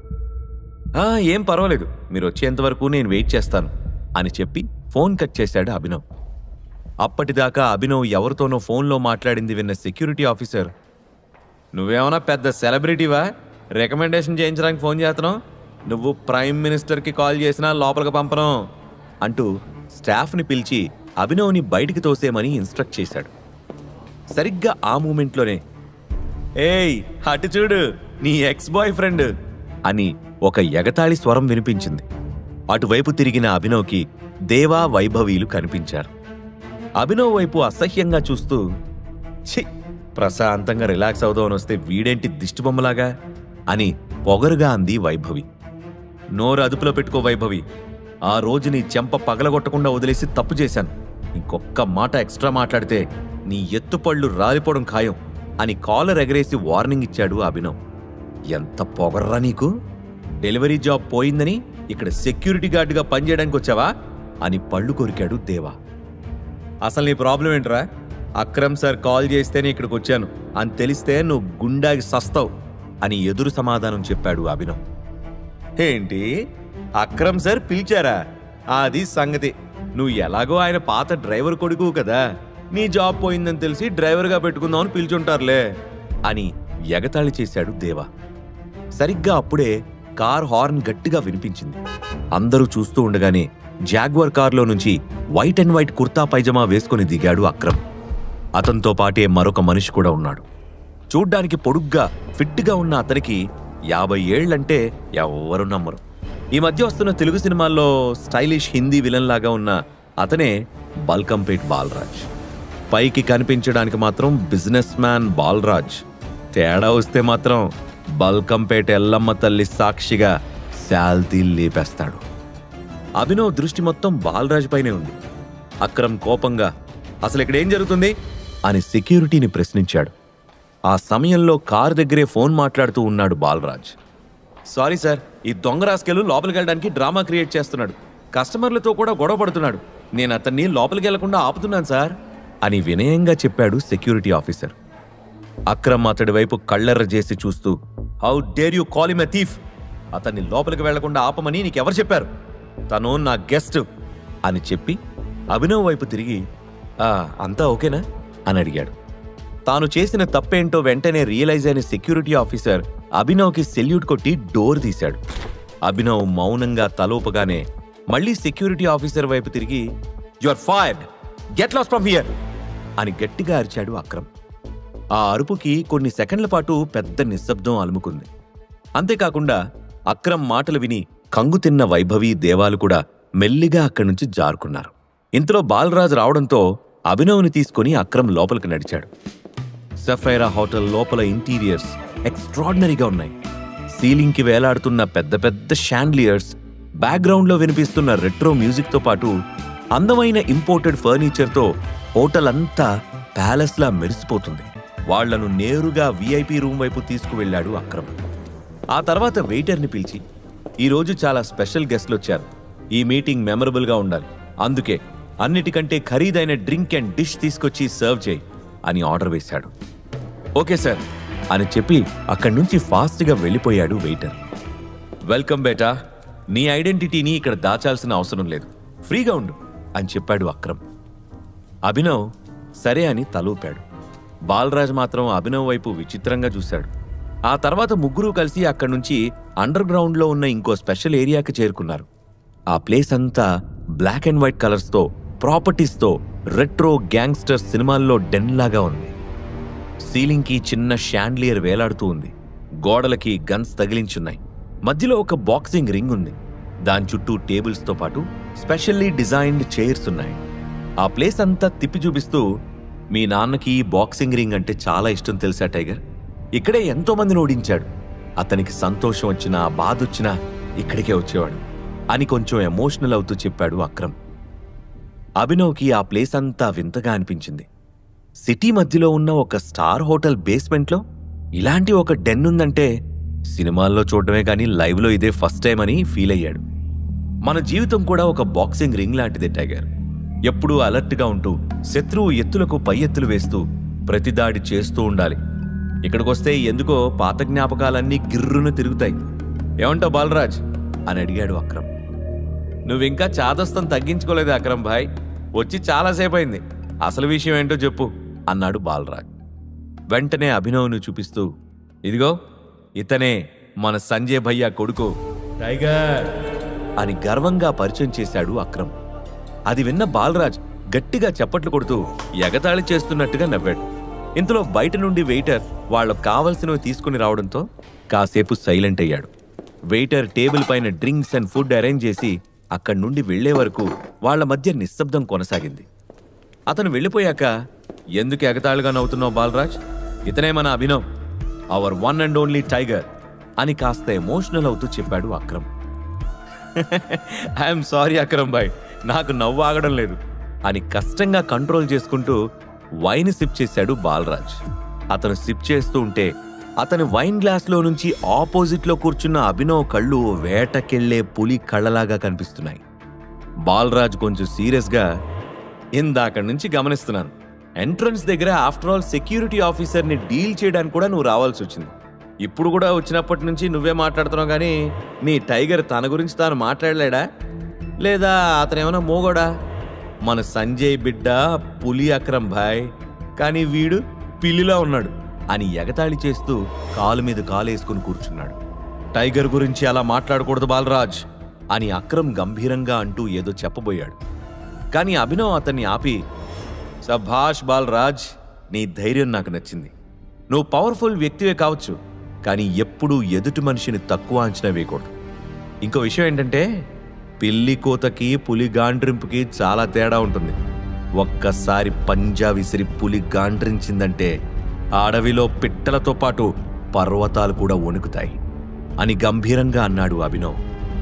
అభినవ్ మాటల్ని సీరియస్గా తీసుకున్న బాలరాజ్ వైన్ గ్లాస్ కింద పెట్టి, నువ్వు టైగర్ అయితే ఇన్ని సంవత్సరాలు ఎక్కడ దాక్కున్నావు? ఉన్నపళంగా వచ్చి సింహాసనం అధిష్ఠిస్తాను అంటే నీకు సలాములు కొట్టడానికి ఇక్కడ ఎవ్వరు రెడీగా లేరు. అయినా పవర్ అనేది ఎవరో ఇస్తే తీసుకోకూడదు, సంపాదించుకోవాలి అని ఘాటుగా సమాధానమిచ్చాడు. ఇవ్వడమే కానీ తీసుకోవడం నా రక్తంలో లేదు. నేను ఎన్నాళ్ళు ఎక్కడున్నానో ఏం చేశానో చెప్పడానికి ఇది సమయం కాదు. నేనే టైగర్ అని నువ్వు నమ్మాలంటే ఏం చేయాలో అది చెప్పు అని సూటిగా ప్రశ్నించాడు అభినవ్. అతని మాటల్లో ఎలాంటి తడబాటు కనిపించలేదు. అందుకు గర్వంగా ఫీల్ అయిన అక్రమ్, శభాష్ టైగర్ బేటా, అస్సలైన మగాళ్లా మాట్లాడావు అన్నాడు. మాఫియా వరల్డ్లో కీలక పొజిషన్లో ఉన్న బాలరాజ్ తను ఎవరికైనా ఊడిగం చెయ్యాలంటే అవతల వైపు ఖచ్చితంగా టైగరే అయి ఉండాలనేది పంతం. అందుకే తడుముకోకుండా, బస్తీమే సవాల్ రా బుట్టోడా, నేను కొలిచే బల్కంపేట ఎల్లమ్మ తల్లి సాక్షిగా చెప్తున్నా, నువ్వే టైగర్ అని నేను నమ్మాలంటే నాతో ఫైట్ చేసి నన్నోడించు అని సీరియస్గా అన్నాడు బాలరాజ్. అది చూసి కంగారు పడిన అక్రమ్, ఏం మాట్లాడుతున్నావు బాలరాజ్, తను అంటూ ఏదో చెప్పడానికి ప్రయత్నించాడు. అక్రమ్ మాటల్ని పట్టించుకోకుండా అభినవ్ సమాధానం కోసం చూస్తున్నాడు బాలరాజ్. అక్రమ్ కంగారు పడుతూ అభినవ్ వైపు చూసి, నువ్వు ఒప్పుకోకో అన్నట్టు తల అడ్డంగా ఊపాడు. అభినవ్ చిన్న స్మైల్తో టేబుల్ మీద ఉన్న గ్లాస్లోని డ్రింక్ ఖాళీ చేసి, ఛాలెంజ్ యాక్సెప్టెడ్ బాలరాజ్, వేట కోసం ఈ టైగర్ రెడీ అని భుజాలు తిప్పాడు. ఆ క్షణం అభినవ్ ధీమా చూసిన అక్రమ్కి నిజంగానే వేటకి సిద్ధమైన పులిని చూసినట్టు అనిపించింది. అయితే పదా అంటూ చొక్కా తీసి విసిరి రింగ్ వైపుకు నడిచాడు బాలరాజ్. అభినవ్ సన్ ఆఫ్ సంజయ్, అసలైన టైగర్ అభినవ్ అని నమ్మాలంటే తనతో ఫైట్ చేసి గెలవమని సవాల్ విసురుతాడు బల్కంపేట్ బాలరాజ్. అక్రమ్కి అది ఇష్టం లేకపోయినా అభినవ్ మాత్రం ధీమాగా ఛాలెంజ్ యాక్సెప్ట్ చేస్తాడు. ఆ క్షణం అభినవ్ని చూశాక అక్రమ్కి నిజంగానే వేటకి సిద్ధమైన పులిని చూసినట్టుగా అనిపించింది. కానీ ఎందుకో అతను కొంచెం కంగారు పడుతూ ఉన్నాడు. అందుకే, ఈ ఛాలెంజ్ ఫైటింగ్ అవసరం లేదు టైగర్, నువ్వేంటో నాకు బాగా తెలుసు, మళ్ళీ నిరూపించుకోవాల్సిన అవసరం లేదు, నేను బాలరాజ్తో మాట్లాడతాను అంటూ వారించాడు. నా గురించి బాలరాజ్ మాట్లాడినట్టు రేపు ఇంకెవరైనా మాట్లాడచ్చు. ప్రతిసారి మనం సమాధానం ఇస్తూ కూర్చోలేం. అందుకే బాలరాజ్ని ఓడించి ఆ గెలుపే ప్రపంచానికి నన్ను పరిచయం చేసేలా చేస్తాను మీరేం కంగారు పడకండి. నా పేరు అభినవ్, సన్ ఆఫ్ సంజయ్ ఘట్టమనేని అని కాన్ఫిడెంట్గా చెప్పాడు. అభినవ్ కాన్ఫిడెన్స్, మొండితనం చూసిన అక్రమ్కి సంజయ్ గుర్తొచ్చాడు. అప్పటికే రింగులో రెడీగా ఉన్న బాలరాజ్, ఇంకోసారి ఆలోచించుకో డూప్లికేట్ టైగర్, ఈ బరిలో నేనెప్పుడు ఓడిపోలేదు, పంతానికి పోయి ప్రాణాల పైకి తెచ్చుకోకు అని అభినవ్ని హెచ్చరించాడు. అభినవ్ ఎడమ చేత్తో జుట్టుని వెనక్కి తోసుకుంటూ, ఈ బరిలో నువ్వెంతో మందిని ఓడించుండొచ్చు కానీ సంజయ్ ఘట్టమనేని కొడుకు, ఐ మీన్ ది రియల్ టైగర్ని మాత్రం ఎప్పుడూ ఫేస్ చేయలేదు కదా. ఎవరి బలమెంతో మరికొంచెం సేపట్లో నీకే తెలుస్తుంది అని పొగరుగా అన్నాడు. ఆ మాటలు విన్న అక్రమ్కి చప్పట్లు కొట్టాలనిపించినా కంట్రోల్ చేసుకున్నాడు. బలరాజ్ నవ్వుతూ అక్రమ్ వైపు చూసి, అక్రమ్ బాయ్, ఎవరి మీద పందెం కడతావు అని రెచ్చగొట్టాడు. సిల్లీ క్వశ్చన్ బాలరాజ్, రింగులో టైగర్ ఉన్నప్పుడు నా చూపు అతని మీదనే ఉంటుంది, తనే నా రేసు గుర్రం అని సమాధానమిచ్చాడు అక్రమ్. నీ రేసు గుర్రాన్ని కొంచెం సేపట్లో ఈ సిటీ నుంచి బయటికి తరిమి కొట్టేయబోతున్నాను అక్రమ్ బాయ్ అని ఎగతాళి చేసిన బాలరాజ్ అభినవ్ వైపు తిరిగి, కమాన్, వచ్చి నీ దమ్మెంతుందో చూపించు అని ఇంకాస్త రెచ్చగొట్టాడు. అభినవ్ కూల్గా రింగ్లోకి ఎంటర్ అవగానే అభినవ్ మీదకి దూకాడు బాలరాజ్. ఇద్దరి మధ్య ఫైట్ స్టార్ట్ అయింది. బాలరాజులో చాలా పవర్ ఉందని అభినవ్కి ఇట్టే అర్థమైంది. ఆ మరుక్షణమే బాలరాజ్ పిడికిలి చాలా ఫాస్ట్గా అభినవ్ మొహం మీదకొచ్చింది. దాన్ని ఊహించలేదు కానీ ఫ్రాక్షన్ ఆఫ్ సెకండ్లో దాని నుంచి అభినవ్ తప్పించుకున్నాడు. తండ్రి దగ్గర చిన్నప్పుడు నేర్చుకున్న ఫైటింగ్ టెక్నిక్స్ని ఆశ్రమంలో ర్యాగింగ్ చేసే పిల్లల మీద ఉపయోగించిన అభినవ్కి చాన్నాళ్ల తర్వాత మళ్లీ ఉపయోగించాల్సిన అవసరం ఇప్పుడు ఏర్పడింది. ఇక తన పంచ్ మిస్ అవడంతో మరోసారి అటాక్ చేయడానికి సిద్ధమయ్యాడు బాలరాజ్. కానీ అభినవ్ మెరుపు వేగంతో కదిలి బాలరాజు వీపుపై బలంగా గుద్దాడు. దాంతో విసురుగా రింగ్ మీద పడిపోయాడు బాలరాజ్. పక్కన నిలబడి అదంతా చూస్తున్న అక్రమ్ నవ్వుకుంటూ, బాలరాజ్, ఇంక చాలా ఆపేయ్, నువ్వు టైగర్ చేతిలో ఓడిపోయావని నేనెవరికి చెప్పనులే అని ఎగతాళి చేశాడు. ఆ మాటతో బాలరాజ్ అహం దెబ్బతింది. నేలపైన చేతితో బలంగా కొట్టి స్ప్రింగ్ లాగా లేచి నిలబడ్డాడు. ఆ తర్వాత వరుసగా పంచులతో అభినవ్పై అటాక్ కంటిన్యూ చేశాడు. నిజానికి వాళ్ళిద్దరి మధ్య ఫైట్ హోరాహోరీగా సాగుతుంది. ఎవ్వరూ తగ్గట్లేదు. అక్రమ్కి యాక్షన్ సినిమా క్లైమాక్స్ చూస్తున్నట్టు అనిపించింది. ఇక అభినవ్ స్టైలిష్ ఫైటింగ్ మూవ్స్ చూసి బాలరాజ్కి మతిపోయింది. మరోసారి అభినవ్ని అటాక్ చేయబోతుండగా అభినవ్ అతని కడుపులో బలమైన పంచిచ్చి అతని నడుం చుట్టూ చేతులు బిగించి గాల్లోకి విసిరేశాడు. బలరాజ్ శరీరం బంతిలా గాల్లో ఎగురుతూ వెళ్లి రింగ్ బయట దామ్మని పడింది. దాంతో అమ్మా అని గట్టిగా అరిచాడు బాలరాజ్. అది విని థ్రిల్లింగ్గా ఫీల్ అయ్యాడు అక్రమ్. అభినవ్ మౌనంగా రింగులో ఒక మూలకొచ్చి నిలబడ్డాడు. బాలరాజ్ అతి కష్టం మీద పైకి వేస్తూ, ఈ టెక్నిక్ ఎక్కడ నేర్చుకున్నావు టైగర్, సూపర్ అంటూ మెచ్చుకున్నాడు. టైగర్కి పోరాటం ఎవ్వరూ నేర్పక్కర్లేదు. అప్పట్లో సంజయ్ చేతిలో, ఇప్పుడు సంజయ్ బిడ్డ చేతిలో ఓటమి చవి చూసావు. పులి కడుపున పులే పుడుతుందనడానికి ఇంతకన్నా నిదర్శనం ఉంటుందా? టైగర్కి సింహాసనంతో పాటు వేట కూడా వారసత్వంగా వస్తుందనే విషయం మర్చిపోకు అని పొగరుగా సమాధానం ఇచ్చిన అక్రమ్ అభినవ్ని కౌగిలించుకొని, టైగర్ టైగర్ టైగర్ టైగర్ అంటూ గట్టిగా అరిచాడు. బాలరాజ్ కూడా సంతోషంగా అభినవ్ని హగ్ చేసుకుని, ఇప్పుడు నాకు చాలా సంతోషంగా ఉంది టైగర్, నా అనుమానాలన్నీ తీరిపోయాయి, నువ్వే మాఫియాకి కాబోయే కింగ్వి, కింగ్ మేకర్వి, పదా పార్టీ చేసుకుందాం అంటూ ఉత్సాహంగా అన్నాడు. అభినవ్ నవ్వుతూ, పదా పార్టీ షురూ చేద్దాం అన్నాడు. కానీ అంతలో అతను ఫోన్కి అనన్య నుంచి కాల్ వచ్చింది. అభినవ్ లిఫ్ట్ చేయగానే, హలో అభినవ్, అమ్మా నాన్నలకి హోటల్లో మన ఇద్దరి మధ్య జరిగిన విషయం తెలిసింది. వాళ్ళు అర్జెంటుగా నిన్ను కలవాలంటున్నారు. నువ్వేం చేస్తావో నాకు తెలీదు, ఎక్కడున్నా సరే అర్జెంటుగా ఇంటికి రా అని సీరియస్గా సర్వెంట్కి ఆర్డర్స్ పాస్ చేసినట్టు చేసింది అనన్య. కొన్ని నిమిషాల క్రితం సగం హైదరాబాద్ అంతా భయపడే బల్కంపేట్ బాలరాజ్ని సునాయాసంగా ఓడించిన టైగర్తో తను మాట్లాడుతున్న సంగతి ఆమెకు తెలియదు. ఏంటి ఇప్పుడు రావాలా అని అభినవ్ షాకింగ్గా అడగడంతో, అంత షాక్ అవ్వాల్సిన అవసరమేం లేదు, నువ్వు మొదలుపెట్టిన సమస్యకి నువ్వే ముగింపు పలకాలి, లేట్ చేయకుండా త్వరగా రా అంటూ డిమాండింగ్గా చెప్పి ఫోన్ డిస్కనెక్ట్ చేసింది అనన్య.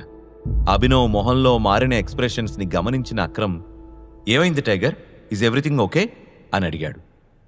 ఎస్, ఆల్ గుడ్ అని సమాధానం ఇచ్చి బాలరాజ్ వైపు తిరిగి, ఐఎమ్ సో సారీ, నేను మా అత్తమామల్ని కలవడానికి వెంటనే వెళ్ళాలి అని చెప్పాడు అభినవ్. ఏంటి టైగర్, నీకు పెళ్ళైపోయిందా అని బాలరాజు షాకింగ్గా అడగడంతో అదో పెద్ద కథలే, మళ్ళీ కలిసినప్పుడు చెప్తాను అని బదులిచ్చాడు అభినవ్. అక్రమ్, మనం మనోజ్కి ఫోన్ చేసి టైగర్ తిరిగొచ్చాడన్న విషయం చెప్పేద్దాం అని హుషారుగా అన్నాడు బాలరాజ్. నో, అప్పుడే కాదు, టైగర్ బతికే ఉన్నాడని తెలిస్తే అది అతని ప్రాణానికే ప్రమాదం. మనం సెటిల్ చేయాల్సిన కొన్ని లెక్కలు అలాగే ఉన్నాయి. వాటిని చెక్కబెట్టేంత వరకు టైగర్ తిరిగొచ్చిన సంగతి గురించి మనకి తప్ప ఇంకెవ్వరికీ తెలియకూడదు బాలరాజ్. ప్రస్తుతానికి మనోజ్ ఏం చేద్దాం అనుకుంటున్నాడో అదే చేయనిద్దాం అని హెచ్చరించాడు అక్రమ్. దానికి సరే అని తలూపాడు బాలరాజ్.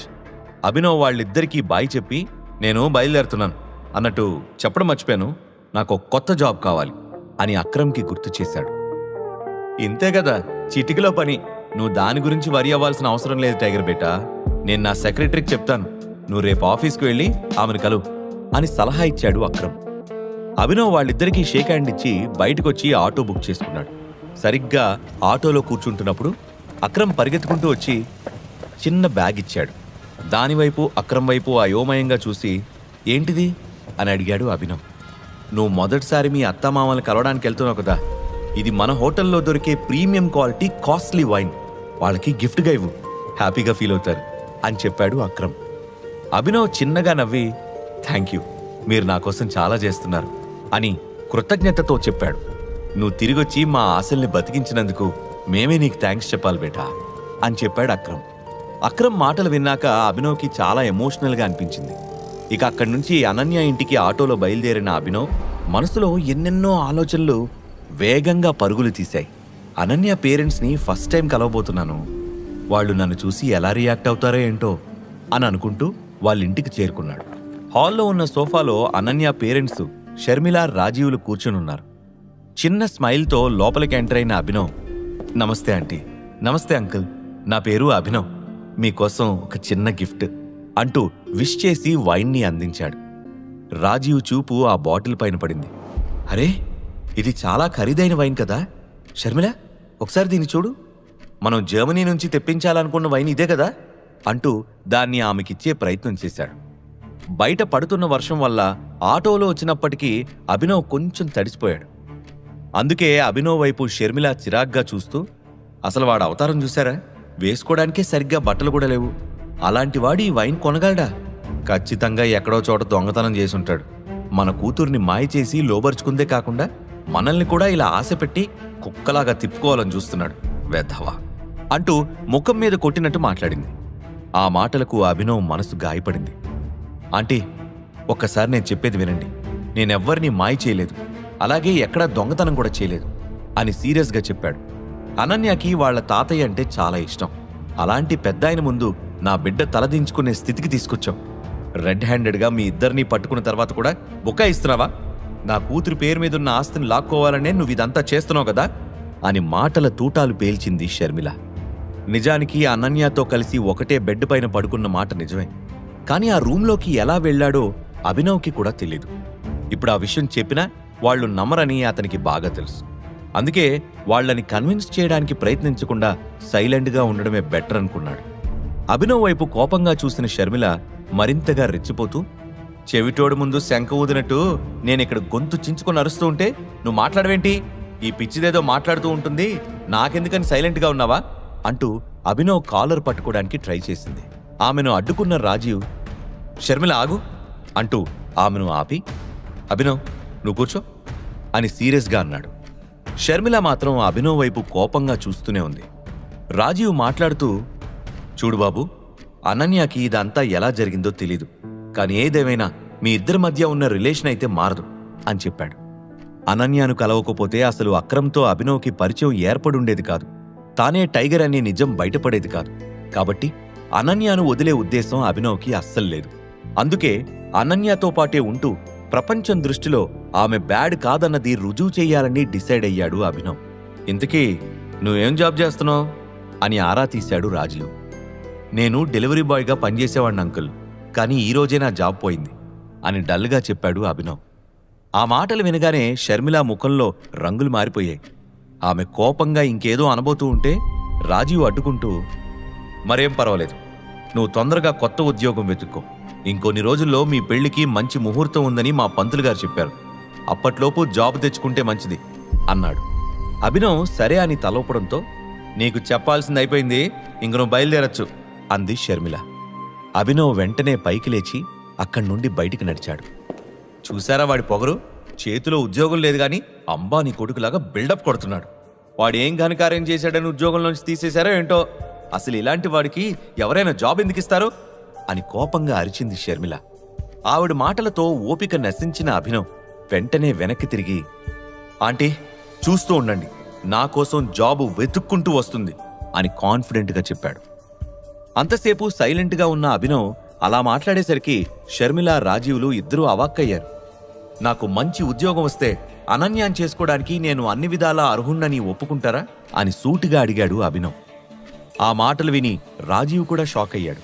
పార్కింగ్ ఏరియాలో కూర్చొని వెహికల్స్కి రిసీట్లు అందించడం కూడా ఉద్యోగమే, కానీ అలాంటి ఉద్యోగం ఎవరికి కావాలి? మా స్టేటస్కి తగిన జాబ్ సంపాదించి కనిపించు, అప్పుడు నా కూతురికి నువ్వు అన్ని విధాలా అర్హుడువా కాదా అని డిసైడ్ చేద్దాం అని వార్నింగ్ ఇచ్చిన షర్మిల రాజీవ్తో కలిసి లోపలికి వెళ్ళిపోయింది. ఆమె మాటలు విన్నాక అభినవ్ ముఖంలో చిన్న చిరునవ్వు వచ్చింది. తను ఎవరో, తన బ్యాక్గ్రౌండ్ ఏంటో షర్మిలాకి తెలియదు కనుక నెక్స్ట్ డే జాబ్ కొట్టి వాళ్లకి షాక్ ఇద్దామని ఇంకా గట్టిగా ఫిక్స్ అయ్యాడు. ఇక అప్పటికే లేట్ నైట్ అయింది. వర్షం కూడా తగ్గకపోవడంతో ఆ రోజుకి అక్కడే పడుకుని ఉదయాన్నే వెళ్ళిపోదామని డిసైడ్ అయ్యాడు. అప్పుడే కిచెన్లో నుంచి తన రూమ్ లోపలికి వెళ్లిన అనన్యాని గమనించిన అభినవ్ ఆమె రూమ్ దగ్గరికెళ్ళి చిన్నగా డోర్ నాక్ చేశాడు. కొన్ని సెకండ్ల తర్వాత తలుపు తెరిచిన అనన్య ఏం మాట్లాడకుండా సైలెంట్గా అభినవ్ లోపలికి రాబోతూ ఉంటే తలుపు వేయడానికి ప్రయత్నించింది. దాంతో డోర్కు అడ్డంగా కాలు పెట్టిన అభినవ్, ఏం చేస్తున్నావు అనన్య, నన్ను లోపలికి రానివ్వు, ఈరోజు ఇక్కడే పడుకుని రేపు వెళ్ళిపోతాను అని చెప్పాడు. ఇక్కడ పడుకుంటావా? మైండ్ పనిచేస్తుందా లేదా నీకు అని కోపంగా అరిచింది అనన్య. మీ అమ్మా నాన్నని కలవడానికి నువ్వే రమ్మని చెప్పావు కదా అని ప్రశ్నించాడు అభినవ్. అలా అని నిన్ను నా గదిలోకి రానిస్తానని ఎలా అనుకుంటున్నావు అని అనన్య కోపంగా అడిగింది. మరైతే నేను ఎక్కడికి వెళ్ళాలి? మనిద్దరం లైఫ్ పార్ట్నర్స్ అని ఆల్రెడీ చెప్పాను కదా, ఇద్దరం ఒకే గదిలో పడుకుంటే ఏమవుతుంది అని ప్రశ్నించాడు అభినవ్. అదంతా నాకు తెలీదు, నువ్వు లోపలికి రావడానికి మాత్రం వీల్లేదు, మర్యాదగా డోర్కి అడ్డంగా కాల్ది, లేదంటే డోర్ వేసే ఫోర్స్కి నీ కాలు విరిగిపోతుంది, జాగ్రత్త అని బెదిరించింది అనన్య. అభినవ్ అప్పటికీ కాలు తీయకపోవడంతో అన్నంత పని చేస్తూ డోర్ గట్టిగా వేసింది అనన్య. కరెక్ట్ టైంకి అభినవ్ ఫాస్ట్గా కాలు వెనక్కి తీశాడు కాబట్టి సరిపోయింది, లేదంటే అంతే సంగతులు. అనన్య ధన్మంటూ డోర్ క్లోజ్ చేసి డోర్కి అవతల వైపు నుంచి, పనివాళ్ళు ఎప్పటికీ యజమానులు కాలేరు మిస్టర్, మీ స్థానం స్టోర్ రూమే కానీ బెడ్రూమ్ కాదు, వెళ్ళి స్టోర్ రూమ్ ఎక్కడుందో కనుక్కొని పడుకో అని గట్టిగా అరిచింది. అనన్య మాటలు విన్నాక అభినవ్కి చాలా బాధ వేసింది. అనన్య పేరెంట్స్ని కలవడానికి వచ్చిన అభినవ్ ఆ తర్వాత ఆ నైట్ అక్కడే ఉందామని డిసైడ్ అయ్యి అనన్య గదివైపు వెళ్తాడు. కానీ ఆమె కోపంగా అతడి ముఖంపైనే డోర్ వేసి స్టోర్ రూంలో పడుకోమంటుంది. అనన్య ప్రవర్తించిన తీరుకి కాస్త బాధపడిన అభినవ్ క్లోజ్ అయిన డోర్ వైపు చూసి, ఇలాంటప్పుడు మాత్రం డోర్ టక్కును క్లోజ్ చేస్తుంది. ఈ తెలివి మొన్నేమైంది? హ్యాపీగా డోర్ క్లోజ్ చేసుకునుంటే నేను ఆమె పక్కన ఉండేవాణ్ణి కాదు కదా, ఈ గోలంతా ఉండేది కాదుగా అని ఫ్రస్ట్రేషన్తో అనుకుంటూ అక్కడి నుంచి కదిలాడు. ఒక్కో రూము చెక్ చేస్తూ చివరికి కింద ఫ్లోర్లో ఉన్న స్టోర్ రూమ్కి వెళ్ళాడు. లక్కీగా అక్కడ ఒక బెడ్ కనిపించడంతో వెళ్ళి దానిపైన పడుకున్నాడు. ఎప్పటికో నిద్రపట్టినా తెల్లవారగానే అందరికన్నా ముందే లేచి రెడీ అయ్యి ఏకే ప్రైవేట్ లిమిటెడ్ ఆఫీస్కి చేరుకున్నాడు. అతను లోపలికి ఎంటర్ అవుతూ ఉండగానే అనుకోకుండా సన్నీ ఎదురయ్యాడు. అభినవ్ను చూసిన సన్నీ, వీడేంటిక్కడ? పార్టీలో అక్రమ్ సారు వీణ్ణి బాగా చూసుకున్నందుకు ఆ ఫ్రెండ్షిప్ కంటిన్యూ చేద్దామని వచ్చాడేమో, అర్జెంటుగా వీణ్ణి తరిమేయాలి అని మనసులో అనుకుని, ఏ సెక్యూరిటీ, ఎక్కడ చచ్చారా మీరంతా? అక్రమ్ సార్ని విసిగించడానికి వీడు వచ్చినట్టున్నాడు. ఎవరిని పడితే వాళ్ళని ఆఫీస్ లోపలికి రానిస్తే ఆ తర్వాత మీ ఉద్యోగం పోతుందని మర్చిపోయారా? వీడిని మెడబట్టుకుని బయటికి గెంటేయండి అని అరిచాడు. దాంతో హుటాహుటిన అక్కడికొచ్చిన సెక్యూరిటీ గార్డ్ అభినవ్ని ఆపేసి బయటికి లాక్కొచ్చే ప్రయత్నం చేశాడు. చూడభినవ్, నీలాంటి ఫుట్పాత్ గాళ్లతో వచ్చిన ప్రాబ్లం ఇదే. మీ నాన్న అక్రమ్ సార్కి డ్రైవర్గా పనిచేశాడని ఆయన చుట్టూ తిరిగితే ఏమొస్తుంది చెప్పు? నీ స్థాయి ఏంటో తెలుసుకొని ప్రవర్తించు అని వార్నింగ్ ఇచ్చాడు సన్నీ. అతడి మాటలకు అభినవ్ కోపంగా పిడికిలి బిగించాడు. లాగిపెట్టి సన్నీని ఒక్కటి పీకాలనిపించింది. కానీ అనవసరంగా గొడవెందుకని అక్రమ్కి కాల్ చేయడానికి రెడీ అయ్యాడు. అంతలో black colour skirt, white top వేసుకున్న ఒక అందమైన అమ్మాయి క్యాట్ వాక్ చేసుకుంటూ అక్కడికొచ్చింది. ఆమె అక్రమ్ సెక్రటరీ జెన్నీ. ఆమెను చూడగానే సెక్యూరిటీ అలర్ట్ అవుతూ అభినవ్ని బలవంతంగా పక్కకు జరిపాడు. అది గమనించిన జెన్నీ సెక్యూరిటీ గార్డ్ వైపు కోపంగా చూస్తూ, ఎందుకు అతన్ని అలా పట్టుకున్నావు? ఇతన్ని నేనే రమ్మన్నాను, వెళ్ళి నీ పని చూసుకో అని గట్టిగా ఆర్డర్ వేసింది. మిస్ జెన్నీ, వీడి సంగతి మీకు తెలీదు అంటూ ఆమెకు ఏదో చెప్పబోయాడు సన్నీ. నువ్వే పని మీద వచ్చావో దాని మీద ఫోకస్ చేస్తే చాలు అని సన్నీ నోరు మోయించిన జెన్నీ కమ్ విత్ మీ అని అభినవ్ని తనతో పాటు తీసుకెళ్ళింది. ఫ్యూజ్ కొట్టేసిన బల్బులాగా సన్నీ మొహం మారిపోవడంతో అభినవ్ సరదాగా నవ్వుకున్నాడు. జెన్నీతో పాటే నడుస్తూ, నేనిక్కడికి ఎందుకు వచ్చానో అక్రమ్ మీకు చెప్పారా అని అడిగాడు అభినవ్. తన బాస్ అక్రమ్ని సర్ అని అభినవ్ సంబోధించకపోవడం జెన్నీకి ఏమాత్రం నచ్చలేదు. అందుకే అభినవ్కి సమాధానం ఇవ్వకుండా వినిపించుకోనట్లుగా ప్రవర్తించింది. ఎక్స్క్యూజ్ మీ, నేను మీతోనే మాట్లాడుతున్నాను అని అయోమయంగా ఆమె వైపు చూశాడు అభినవ్. అంతలోపే డెస్క్ దగ్గరకు చేరుకున్న జెన్నీ అక్కడి నుంచి ఒక పేపర్ తీసి, కంపెనీలో ఉన్న వేకెన్సీస్కి సంబంధించిన లిస్ట్ ఇది, జాబ్ డీటెయిల్స్ కూడా అటాచ్ చేస్తున్నాయి. నీకు నచ్చింది సెలెక్ట్ చేసుకోమని అక్రమ్ సార్ చెప్పారు. బాగా చూసుకొని నీకేం కావాలో చెప్పు. స్టార్ చేసున్న పోస్టులు ఆల్రెడీ ఫిల్అప్ అయిపోయాయి. సో ఆ సింబల్ లేని పోస్టుల్లో నుంచి ఏదైనా సెలెక్ట్ చేసుకో అని చెప్పింది. ఆ పేపర్ అందుకున్న అభినవ్ ఒక్కో జాబ్ గురించి జాగ్రత్తగా చదువుతున్నాడు. అతని వైపే గుచ్చిగుచ్చి చూస్తోంది జెన్నీ. అభినవ్కి ఇబ్బందిగా అనిపించినా కూడా పట్టించుకోకుండా వచ్చిన పని మీద ఫోకస్ చేశాడు. ఒక 2 నిమిషాల తర్వాత జెన్నీ అటెన్షన్ ని గ్రాబ్ చేస్తూ, what is your good name అని అడిగాడు అభినవ్. అతను ఒక్కసారి పైనుంచి కింద వరకు చూసి, ఐఎమ్ సెక్రటరీ జెన్నీ అంటూ ఆమె పొజిషన్తో పాటే పేరు కూడా చెప్పింది. నేను మేనేజర్ పోస్ట్ తీసుకుందాం అనుకుంటున్నాను జెన్నీ అని అభినవ్ పొలైట్గా చెప్పాడు. ఆ మాట వినగానే జెన్నీకి చిరాకొచ్చింది. ప్రస్తుతం ఆ పోస్టు ఖాళీగా లేదు, అయినా నీకు స్టార్ చేసున్న పోస్టుల్లో నుంచి సెలెక్ట్ చేసుకోవద్దని చెప్పాను కదా అని రొసరొసలాడుతూ చెప్పింది. ఆ సంగతి నాకు అర్థమైంది, కానీ నాకు మాత్రం మేనేజర్ పోస్టే కావాలి అని కూల్గా అన్నాడు అభినవ్. ఆల్రెడీ ఆ పోస్ట్లో ఒకళ్ళు పనిచేస్తున్నారు, నువ్వు అడిగావు కదా అని ఉన్నవాళ్ళని తీసేయమంటావా అని కోపంగా అడిగింది జెన్నీ. ఆ మాట నేననలేదు, ఈ లిస్ట్ ప్రిపేర్ చేసింది నాకిచ్చింది నువ్వే. నాకు కావాల్సింది సెలెక్ట్ చేసుకోమని అక్రమ్ సార్ చెప్పారన్నావు కదా, అందుకే నా డెసిషన్ నేను చెప్పాను. నెక్స్ట్ ఏం చేయాలో అది చెప్పు అని గంభీరంగా సమాధానం చెప్పాడు అభినవ్. నిజానికి ఆ కంపెనీయే అభినవ్ది. కంపెనీ పూర్తిగా తన చేతుల్లోకి రావాలంటే మనోజ్తో మీటింగ్ జరగాలి. ఆ తర్వాతనే అఫీషియల్గా అన్ని ఫార్మాలిటీస్ మొదలవుతాయి. కాకపోతే ఇప్పటికిప్పుడు అనన్య పేరెంట్స్కి బుద్ధి చెప్పడానికి అతనికి ఒక జాబ్ కావాలి. ఆల్రెడీ వాళ్ల స్టేటస్కి తగిన ఉద్యోగం తెచ్చుకోవాలని ముందు రోజు రాత్రి షర్మిల చెప్పడంతో మేనేజర్ జాబ్ అయితే వాళ్ల నోళ్లు మూయించచ్చు అని ఆలోచించి ఆ పోస్ట్ అడిగాడు. ఒక్క క్షణం తీవ్రంగా ఆలోచించిన జెన్నీ, సరే నువ్వైతే రేపటి నుంచి ఆఫీస్కి రా, ఆ లోపు ఆలోచించి ఒక నిర్ణయం తీసుకుంటాను అని చెప్పింది. ఓకే అని క్యాజువల్గా చెప్పి చేతిలో ఉన్న పేపర్స్ జెన్నీకిచ్చేసి విజిల్ వేసుకుంటూ అక్కడి నుంచి వెళ్ళిపోయాడు అభినవ్. అప్పటిదాకా బయట నుంచి వీళ్ళిద్దరినీ చూసిన సన్నీకి అసలు ఏం జరుగుతుందో అర్థం కాలేదు. ఈ అభినవ్ గాడిని జెన్నీ ఆఫీస్ లోపలికి తీసుకెళ్ళిందంటే అక్రమ్ సార్కి తెలియకుండా అయితే ఉండదు, కానీ ఆయన ఎందుకు వీడికి ఎంత ఇంపార్టెన్స్ ఇస్తున్నారు అని ఆలోచించాడు Sunny. AK private limited office నుంచి బయటకొచ్చాక బ్యాంకుకు వెళ్ళి అక్రమ్ ఇచ్చిన చెక్ డిపాజిట్ చేసి, ఎలాగో రేపటి నుంచి రమ్మని జెన్నీ చెప్పింది కాబట్టి అర్జెంటుగా కొత్త బట్టలు, కొత్త చెప్పులు, కొత్త ఫోను కొనుక్కోవాలి. ఇన్ని రోజులంటే ఏదో అలా అయిపోయింది, ఇకపై నా లుక్ చూసి ఎవ్వరూ ఇన్సల్ట్ చేయకూడదు అని నిర్ణయించుకొని బ్యాంక్ దగ్గరికి చేరుకున్నాడు. బ్యాంక్ బయట కొలీగ్స్తో కబుర్లు చెప్తూ ఉన్నాడు ప్రణవ్. తరచూ ఆ బ్యాంక్కి ప్రణవ్కి ఫుడ్ డెలివరీ చేయడానికి అభినవ్ వస్తూ ఉండడంతో అతనికి అభినవ్కి బాగా పరిచయం ఏర్పడింది. కానీ ప్రణవ్ ఎప్పుడూ అభినవ్కి రెస్పెక్ట్ ఇచ్చేవాడు కాదు. అభినవ్ ఎంటర్ అవడం గమనించిన ప్రణవ్, ఎంట్రా డెలివరీ బాయ్, ఇవాళ డ్యూటీ లేదా, ఈ టైంలో బ్యాంకుకి వచ్చావు అని అందరి ముందు ఇన్సల్ట్ చేసినట్టు మాట్లాడాడు. ప్రణవ్తో గొడవపడి ఎనర్జీ వేస్ట్ చేసుకోవడం ఇష్టం లేక పెద్దగా రియాక్ట్ అవ్వకుండా, చెక్ డిపాజిట్ చేయడానికి వచ్చాను, మేనేజర్ని కలవాలి అంటూ జేబులో ఉన్న చెక్ని బయటికి తీశాడు అభినవ్. ప్రణవ్ ఎగతాళి చేస్తున్నట్టుగా నవ్వుతూ, నీకు బ్యాంక్ అకౌంట్ ఉండడమే ఎక్కువ, అలాంటిది నీకు చెక్కు డిపాజిట్ చేసుకోమని ఇచ్చిన తలకమాసినేదో ఎవరు అని అడిగాడు. అదంతా నీకు అనవసరం, చాలా పెద్ద అమౌంట్ కాబట్టి నేను డైరెక్ట్గా మేనేజర్ని కలవాలి అంటూ ప్రణవ్ని దాటుకుని ముందుకెళ్లే ప్రయత్నం చేశాడు అభినవ్. కానీ ప్రణవ్ అక్కడితో ఆగకుండా అభినవ్ చేతిలో ఉన్న చెక్కుని లాక్కొని, నేను ఇక్కడ మాట్లాడుతుంటే పట్టించుకోకుండా వెళ్ళిపోతావేంటి అని కోపంతో ఆ చెక్ని చింపేశాడు. అది చూసి షాక్ అయిన అభినవ్ విపరీతమైన కోపంతో, ఏయ్ నీకేమైనా పిచ్చి పట్టిందా, ఎందుకలా చింపేశావు, దాని వాల్యూ ఎంతో తెలుసా అని చేయి పైకెత్తాడు. అభినవ్ మొహంలో కోపం చూసి భయపడిన ప్రణవ్ సెక్యూరిటీ సెక్యూరిటీ వీడిని బయటికి గంటేయండి అని అరుస్తూ అభినవ్ వైపు తిరిగి సైలెంట్గా ఇక్కడి నుంచి వెళ్ళిపో, లేదంటే డూప్లికేట్ చెక్తో బ్యాంకుని మోసం చేద్దాం అనుకుంటున్నావు అని పోలీసులకు ఫోన్ చేసి నిన్ను బొక్కలో వేయిస్తాను అంటూ వార్నింగ్ ఇచ్చాడు.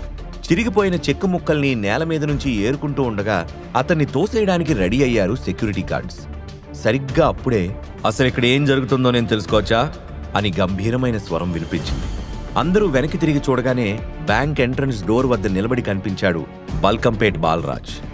అతను ఏదో పని మీద లోపలికి వెళ్తూ అభినవ్ను చూసి ఆగాడు. బాలరాజ్ని చూడగానే అభినవ్ కొంచెం రిలీఫ్గా ఫీల్ అయ్యాడు. ప్రణవ్ గబగబా బాలరాజ్కి ఎదురెళ్ళి సారీ సార్, మీరెప్పుడొచ్చారు అని అడిగాడు. ఏంటి గొడవ అని మేసం తిప్పుతూ అడిగాడు బాలరాజ్. వీడు ఒక డూప్లికేట్ చెక్ తీసుకొచ్చి డబ్బులు కావాలంటూ మా బ్యాంకును మోసం చేయాలని చూస్తున్నాడు. పెద్ద ఫ్రాడ్ గాడు సార్, అందుకే సెక్యూరిటీ చేత బయటికి గెంటిస్తున్నాను అని గర్వంగా చెప్తూ నవ్వాడు ప్రణవ్. బాలరాజ్ సెకండ్ కూడా ఆలస్యం చేయకుండా ప్రణవ్ చెంప చెళ్ళు మనిపించాడు. దాంతో అతని కళ్ళు బైర్లు గమ్మాయి.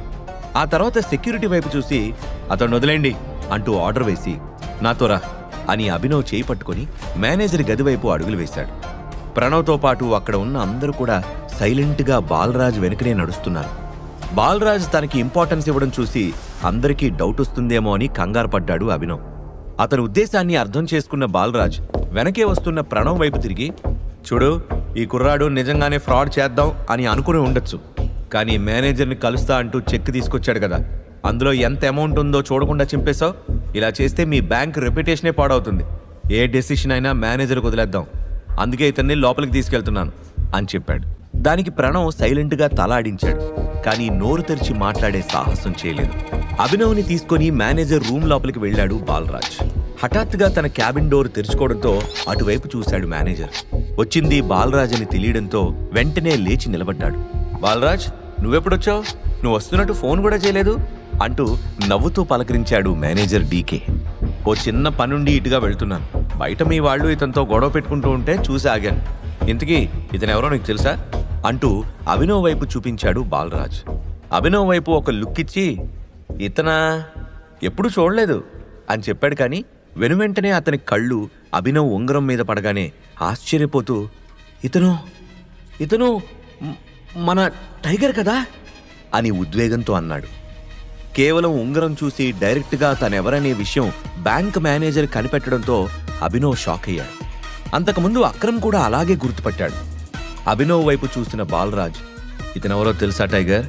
నువ్వు కెప్టెన్గా ఉన్న మన టీంలో ఇతనే చివరి మెంబర్, పేరు డీకే అంటూ పరిచయం చేశాడు. అంతకుముందు చాలాసార్లు ఆ బ్యాంక్కి ఫుడ్ డెలివరీ ఇవ్వడం కోసం, అలాగే చిన్న చిన్న బ్యాంక్ పనుల మీద అభినవ్ వచ్చాడు. ఇప్పుడు ఆ బ్యాంక్ మేనేజర్కి తనే బాస్ అని తెలియగానే అభినవ్ ఒక ఇంత థ్రిల్కి గురయ్యాడు. అప్పటికే మోకాళ్ల మీద నిల్చున్న డీకే, ఇన్నాళ్ళు ఎక్కడున్నావు టైగర్? నీకేం కావాలో చెప్పు, ఏదైనా చేయడానికి నేను రెడీ అని ఫుల్ ఎక్సైట్మెంట్తో అన్నాడు.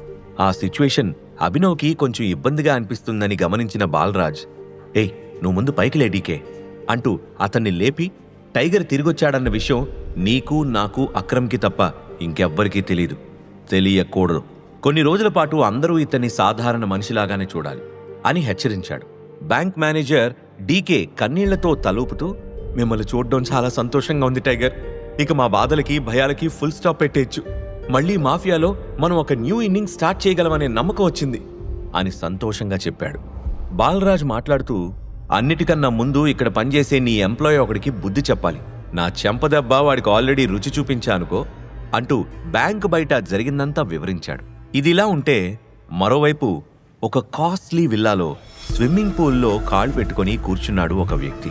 కళ్ళకి నల్ల కళ్ళద్దాలు, మెడలో విలువైన బంగారు గొలుసు, చేతిలో విస్కీ గ్లాస్, ఒళ్ళో బికినీ వేసుకుని వయ్యారాలు పోతున్న ఒక అందమైన అమ్మాయి. ఆమె బుగ్గలు గిల్లుతూ విచ్చలవిడిగా కిస్ చేస్తున్నాడు అతను. ఇంతలో అతడి సెక్రటరీ వేగంగా వచ్చి, సార్ బిగ్ బ్రేకింగ్ న్యూస్ అంటూ డిస్టర్బ్ చేసింది.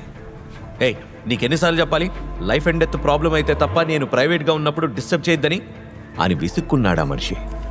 లైఫ్ అండ్ డెత్ కాదు, అంతకన్నా ఎక్కువ సార్, టైగర్ ఈజ్ బ్యాక్ అని ఆందోళనతో చెప్పింది. ఆమె మాట చురుక్కుమని తగలడంతో ఒడిలో ఉన్న లేడీని నీళ్లలోకి తోసేసి పొడువాటి సిగార్ని వెలిగించాడతను. 2 నిమిషాల పాటు అక్కడంతా నిశ్శబ్దం అలుముకుంది. ఇప్పుడు ఏం చేద్దాం సార్ అని కంగారుగా అడిగింది సెక్రటరీ. వెయిట్ చేద్దాం అని పొగ ఊదుతూ దీర్ఘాలోచనలో ఉన్నట్టు మాట్లాడాడు. సెక్రటరీకి ఏమీ అర్థం కాలేదు.